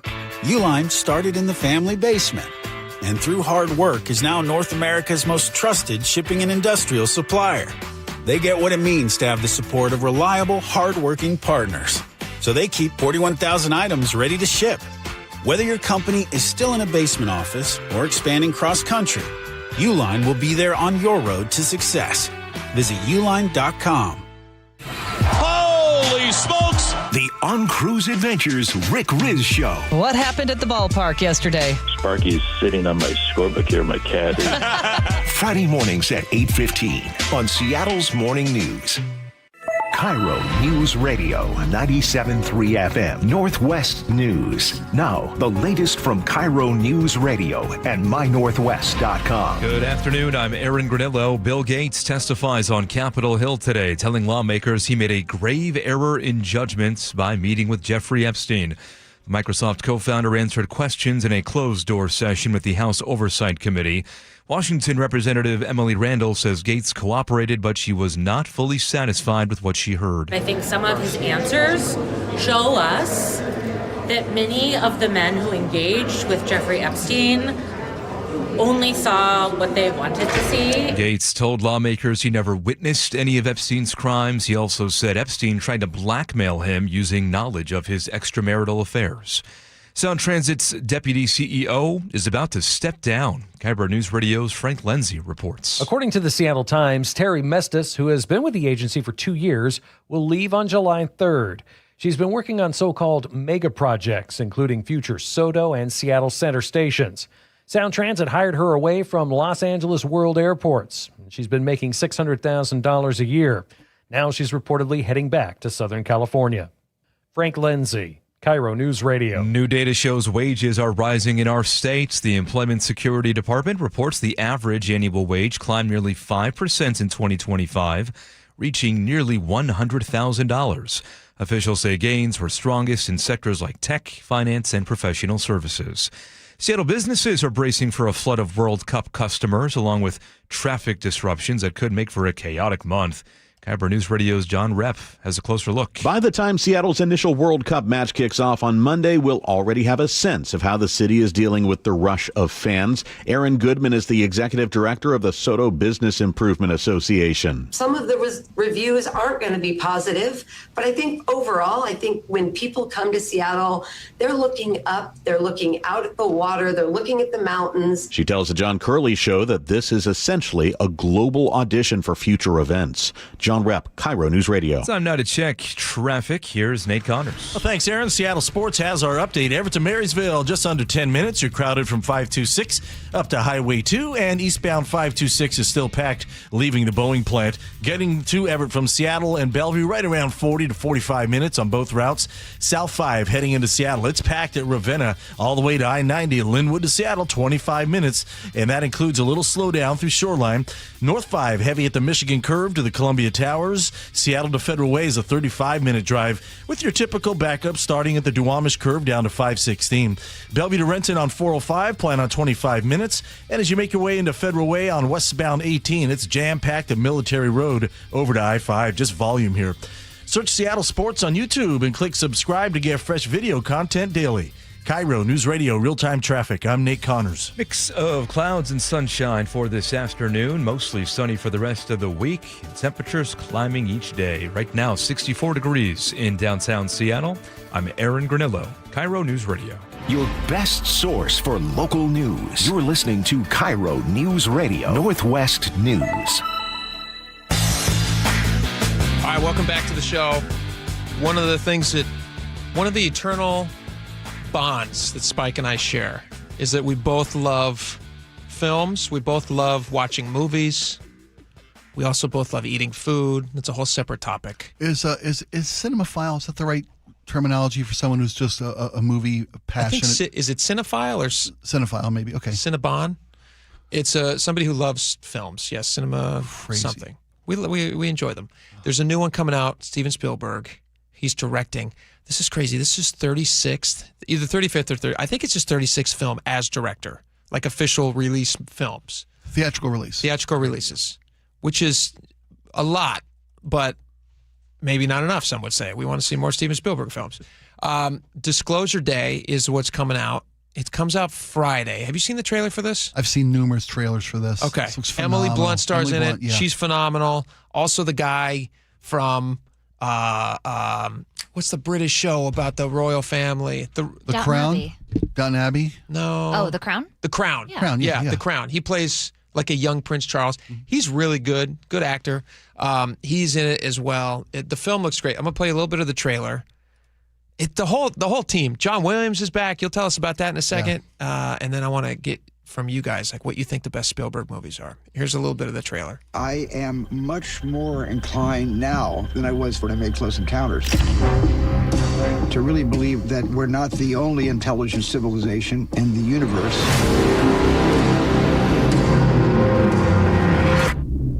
What did you steal? Secrets. People have a right to know the truth. This is a story about us, all of us, Good morning, Kansas City. up against the most extraordinary event in human history. What's happening to me? I'm frightened. I'm frightened out of my wits. You don't need to be. You have someone else. Daniel Kellner. Who is this? Do not go back to the house. They found you. I don't know who you are, but they're gonna kill you. The human race cannot accept what we know. We need to stop it any way we can. The whole thing sounds very intense. It sounds good. You were saying before the break that he got John Williams to come back and do some music for this. Is that right? Well, John Williams had officially retired after making, I want to say 30, if I remember the interview correctly. I was watching Spielberg do an interview. It was like the last week of Colbert. Spielberg was one of the Get interviews for the final week of Colbert's Late Show. And he was talking about this new release, Disclosure Day, and how he'd made 30 films with John Williams, who had retired 4 years earlier. Oh, wow. And Steven Spielberg literally went to John Williams' house and said, I need you to do this. I can't imagine doing a film without this. John Williams then says, well, I'm 94 years old. Here's 4 people that could do a great job on this. And Spielberg wouldn't take no for an answer. And he says, look, are you still making music? Well, yes, I'm sorry. Do you still enjoy making music? Yeah. Well, then he goes, I can't do this film. This film won't be the story I want to tell unless your music is as impactful. It's a big ask. And he's not wrong. Yeah. I mean, sure, there are many qualified composers, and Williams offered 4 names. Any one of these guys could do a great job for you.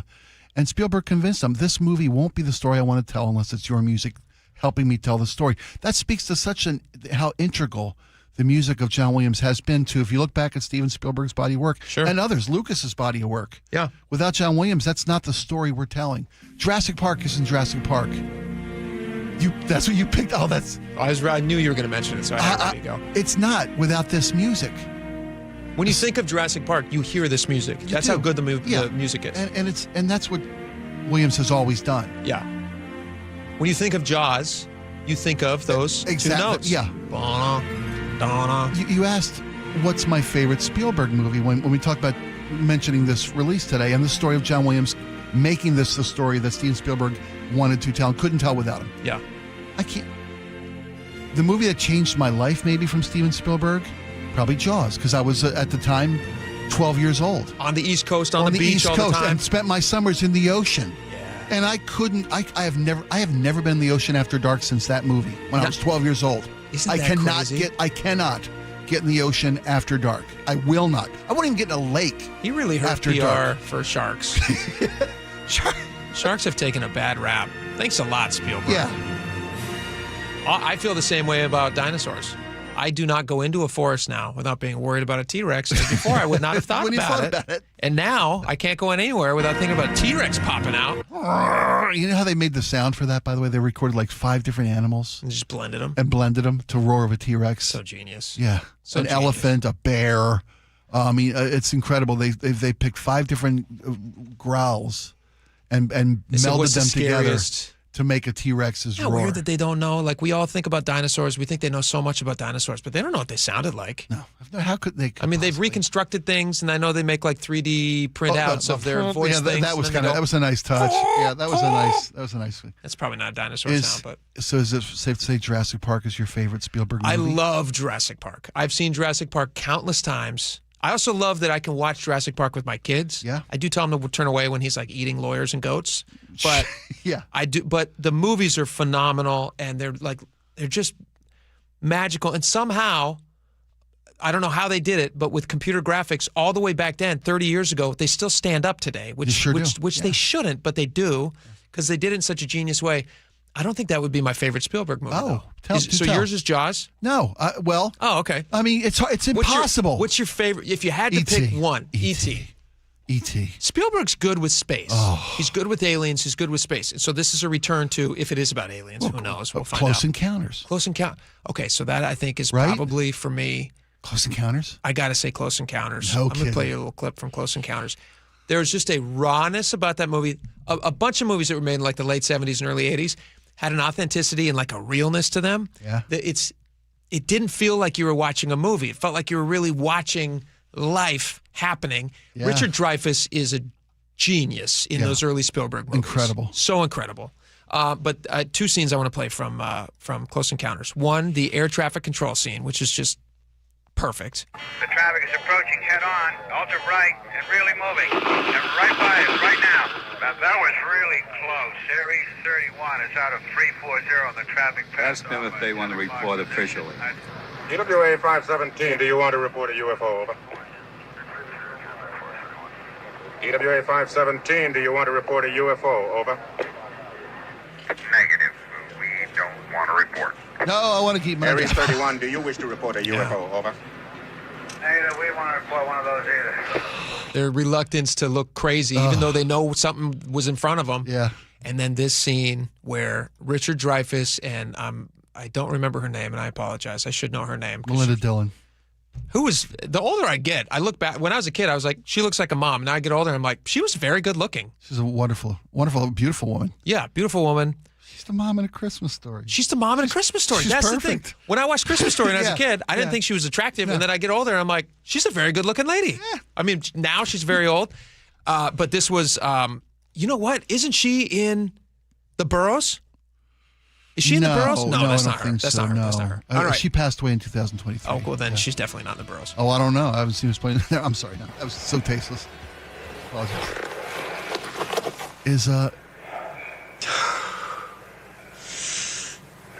Remember they're on the helicopter? Jillian, don't. You'll be poisoned. Listen, there's nothing wrong with the air around here. The army is getting us out of here because they don't want any witnesses. Yes, the movie was perfect. It was so And good. the music, John Williams. Everything. Come on. So for me, Close Encounters. Okay. For you, if you had to settle on one. If I had to, first thing, you always trust first thing, it's E.T. E.T. Oh, yeah, that's Saving it. E.T. Private Ryan. E.T.'s a beautiful movie. I mean, the Raiders of the Lost Ark franchise. Indiana Jones. Right? You're right. Yes. I'm really guy. glad this movie's coming out. I'm really glad that Spielberg was able to get Williams to do the music. It wouldn't be the same without him. Yeah. Very cool. Obviously, we're excited about the movie. You guys let us know what your favorite movies are of his. 888-973-5476. We got text messages next. Stick around. We're going to be right back.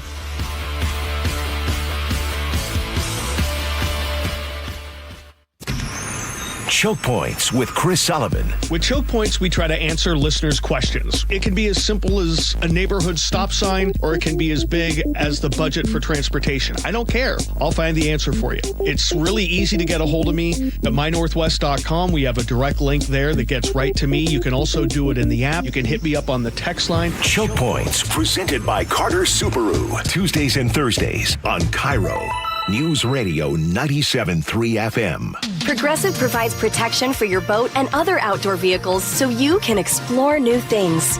Oh, I can finally try pesto. We meant like water skiing. I've just never had pesto. Or maybe take the boat somewhere new. I mean, is pesto spicy or sweet? Oh, guess we'll find out, right? Right. Bundle home or auto insurance with your boat, RV, or motorcycle and stay protected with Progressive while you explore. I don't know. Maybe I'm not ready for pesto. Progressive Casualty Insurance Company and Affiliates. Not available in all states or situations. This is the story of the one. As a maintenance engineer at a beverage manufacturing plant, he starts his day knowing every line is ready to run because Grainger delivers the industrial-grade products he needs to keep mixers, conveyors, and packaging equipment moving. With Grainger's vast selection of bearings, belts, and motors, he keeps operations running smoothly, so nothing grinds to a halt. Call 1-800-GRAINGER, click Grainger.com, or just stop by. Grainger, for the ones who get it done. Take me out to big trees, take me to see the leaves.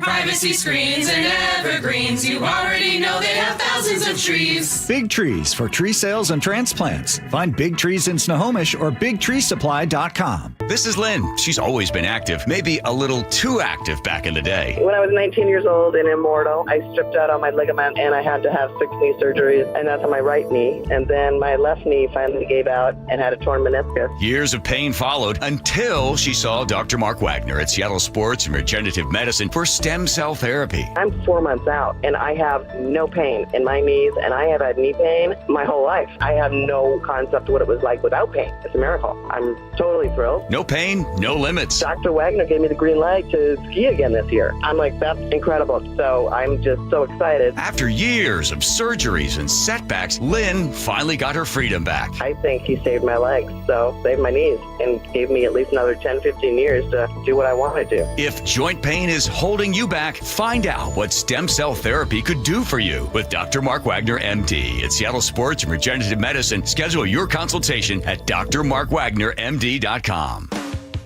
Did you know that nearly half the homes in Western Washington are not properly insulated or not insulated at all? That may be the reason why your home is way too hot in the summer and way too cold in the winter. It may also be the reason that your energy bills are sky high. Right now, Insulation Northwest is offering a free inspection of your home's insulation. This is a $199 value and it's absolutely free, no obligation. Just call today and Insulation Northwest will arrange a time that works with your schedule. We'll perform a thorough exam of your home's insulation and give you the advice you need to start saving thousands. Everyone who calls today will also receive a free infrared screening of your home using the latest technology. This will help reveal any hidden flaws in your home's protective energy blanket. What do you have to lose? It only takes about an hour and it's absolutely free.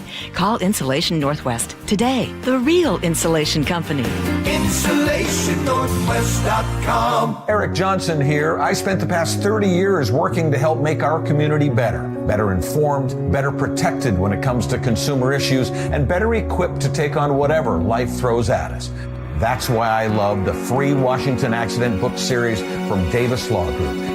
These books keep us better informed about the law, better able to protect ourselves on and off the road, and better off when all is said and done after an accident. Chris Davis didn't have to write these books. He did it because he saw a need. People who were in accidents or other legal situations didn't know what to do, what pictures to take, documents to request. Only a tiny fraction of the people who get these 3 books will ever become clients of Davis Law Group, but that's not the point. Chris wrote them because it was the right thing to do. The free Washington Accident book series is a must-have for drivers who want to be prepared for whatever the road might throw at them. Get yours at WashingtonAccidentBooks.com. At Guardian Roofing, Gutters, and Insulation, we understand improving your home is an investment in your family, and we're here to help make it easier. With our flexible financing, keeping your family safe, comfortable, and dry has never been more affordable. For more than 20 years, Guardian has earned the trust of thousands of homeowners across the Pacific Northwest with a reputation for quality that lasts. So why wait? Start guarding your home today. Call or visit GuardianRoofing.com. Jazz Alley invites you to experience powerhouse vocalist and songwriter Judith Hill, blending soul, funk, R&B, and jazz into one unforgettable performance. Shows run June 11th through the 14th. Tickets at jazzalley.com. For the ones who get it done, Grainger offers the professional-grade products you need, delivered when and where you need them. Call, click Grainger.com, or just stop by. Guys, it's Men's Health Month at Revive Seattle. Get a free comprehensive wellness panel. It checks your testosterone, blood sugar, heart health, and more. Valued at $400. Offer ends June 30th. Call 206-529-1111 or visit ReviveMen'sHealth.com. Step inside and let the excitement take you places. This is Muckleshoot Casino Resort, the ultimate spot for action that reaches incredible heights, luxury that knows no bounds, and live entertainment that always thrills. It's all at one incredible destination. So when you look for the best, look nowhere else. Muckleshoot Casino Resort, the biggest and best in the Northwest. Muckleshoot. All right, welcome back to the show. A lot of text messages to get to. Let's fire away. Laura, go for it. Hold on, sorry. The window just minimized. Oh, there you go. Spike, this is why I print things out for you guys. Let's not have Laura read the Pimps and Prostitutes section. Let's start with the Battle for Greenwood from Pimps and Prostitutes.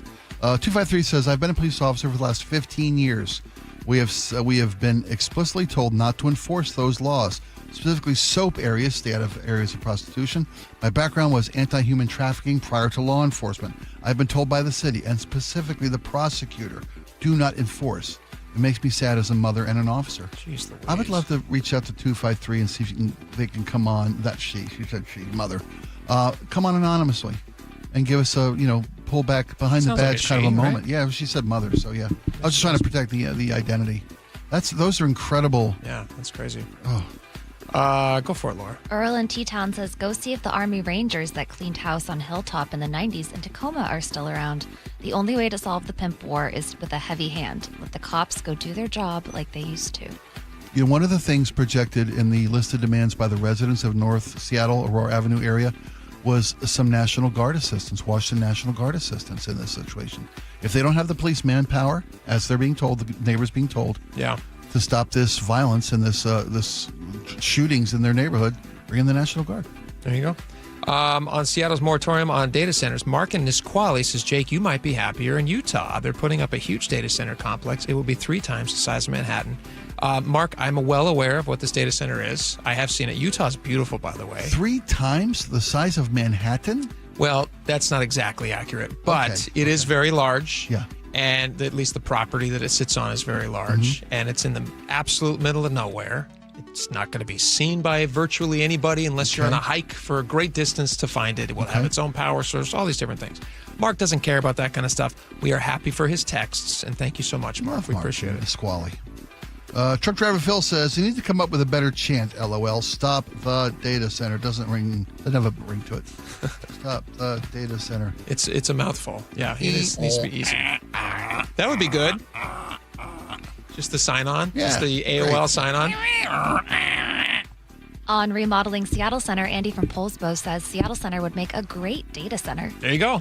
And hey, dude, well, just put it under the International Fountain. You'll never know. And it would make plenty of money. And the water from the fountain could be used and cycled through to cool it. Yeah. Genius. Perfect. 425 says if they give you a price to renovate, it will end up being 2 to 3 times more expensive when it's done. Probably true. Probably true. Bruce in the 2 for 3. I love this one. Spike. The Seattle Center is mid-century modern and new formalist, not Art Deco. Come on.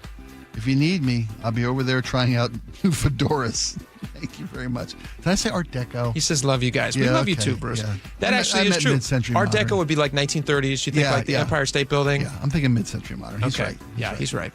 On the bra fire at the Renton Walmart, is it Big AI or Big Al? Big Al. Big Al in the 360. God forbid a man have hobbies. It's horrible.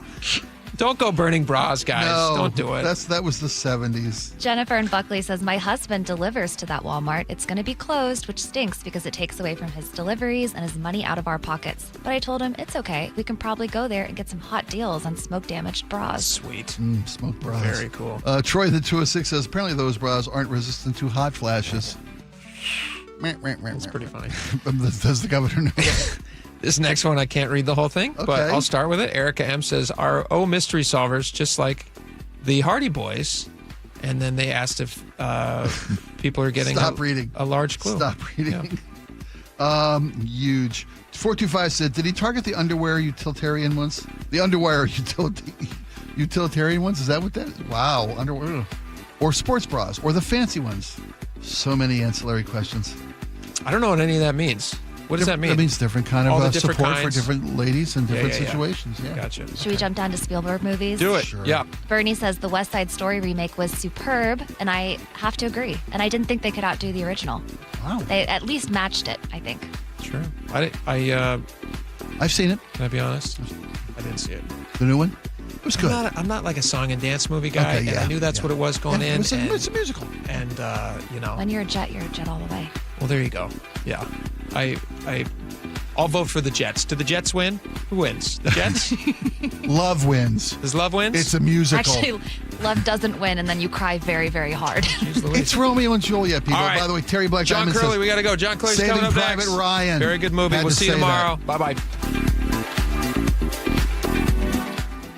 KIRO Newsradio, winner of 7 regional Edward R. Murrow Awards. Breaking news coverage, best newscast, excellence in writing, investigative reporting, sports reporting, hard news. Capped with a prestigious prize for overall excellence. And we thank you, our audience across the Pacific Northwest. You are the reason we strive to be the Northwest's trusted news source. KIRO Newsradio, 97.3 FM. Did you really think Pure Talk was just going to sit back and watch America turn 250 years old without doing something awesome to celebrate? Of course not. That's why they're raising $250,000 for America's Warrior Partnership by the end of July. America's Warrior Partnership is on the front line of preventing veteran suicide. They've had extraordinary success, and here's how you can help. When you switch your cell phone service to Pure Talk this month, you'll be invited to round up to support America's Warrior Partnership. No pressure, but if you do, Pure Talk will match your donation dollar for dollar. And to further celebrate 250 years of our extraordinary democratic republic, Pure Talk is offering unlimited talk, text, and data for just $34.99 a month. Dial pound 250, say Mike Rowe. That's pound 250, say Mike Rowe. And happy birthday to us. You've got to try the new TikTok diet. Just ask chat. I just take blue-green algae. You just have to eat kale. Kale, kale, kale. I read you should put butter in your coffee. Or you could trust your gut. When it comes to your energy, digestion, and overall health, how do you know what's actually right for you? That's where Viome comes in. Viome is a simple, at-home gut health test that looks at your body's real-time biology using RNA to show what's going on inside you right now. Not trends, not guesses, your biology. With your results, Viome gives you clear, personalized, actionable guidance. Which foods help you, which ones don't, and which supplements your body actually can benefit from. All based on the world's largest gut health databases and thousands of clinical research studies. Many people who use Viome report better digestion, more energy, and an improved mood within months. So stop guessing. Start knowing. And maybe still eat the kale? Maybe. Learn more at Viome.com/know. V as in Victor, IOME.com/KNOW. And use coupon code VIOME50 to save $50 off your purchase. And eat everything blue. No, thank you. How does your roof look after this winter? Justin Shirley, CEO of State Roofing and Exteriors. Spring into action today. Save $3,000 on a new roof, siding, deck, or windows. Call 866-ROOF-ROOF or visit stateroofing.com. Always exhausted, loud snoring, keeping your partner awake? You could have sleep apnea and not even know it. South Seattle Smiles has a comfortable solution with no CPAP required. Most medical insurance accepted. Call 206-241-5533 today. SouthSeattleSmiles.com. This is a special notice to all U.S. taxpayers with back taxes owed to the IRS. If you owe $10,000 or more in back taxes, you may now be eligible for relief through current IRS initiatives for struggling taxpayers. In some cases, taxpayers may qualify to reduce as much as 99% of what they owe. You may already be experiencing wage garnishment, liens, levies, or audits and be unaware of this important information. Call Guardian Tax now to see what relief you may be eligible for at 800-404-7986. By taking action today, you may be able to stop all collections and resolve your tax problem before your tax problem gets worse. Tax experts are standing by to review your case and fight to slash your debt dramatically. Don't let your tax problem get worse and miss this time-sensitive opportunity. Check your eligibility with Guardian Tax now. Call 800-404-7986. 800-404-7986. That's 800-404-7986. Every day, caregivers change lives. Caregiving offers flexibility, rewarding work, and the chance to make a real difference in your community. If you've been a caregiver before, now is the perfect time to return to this meaningful career and continue making an impact.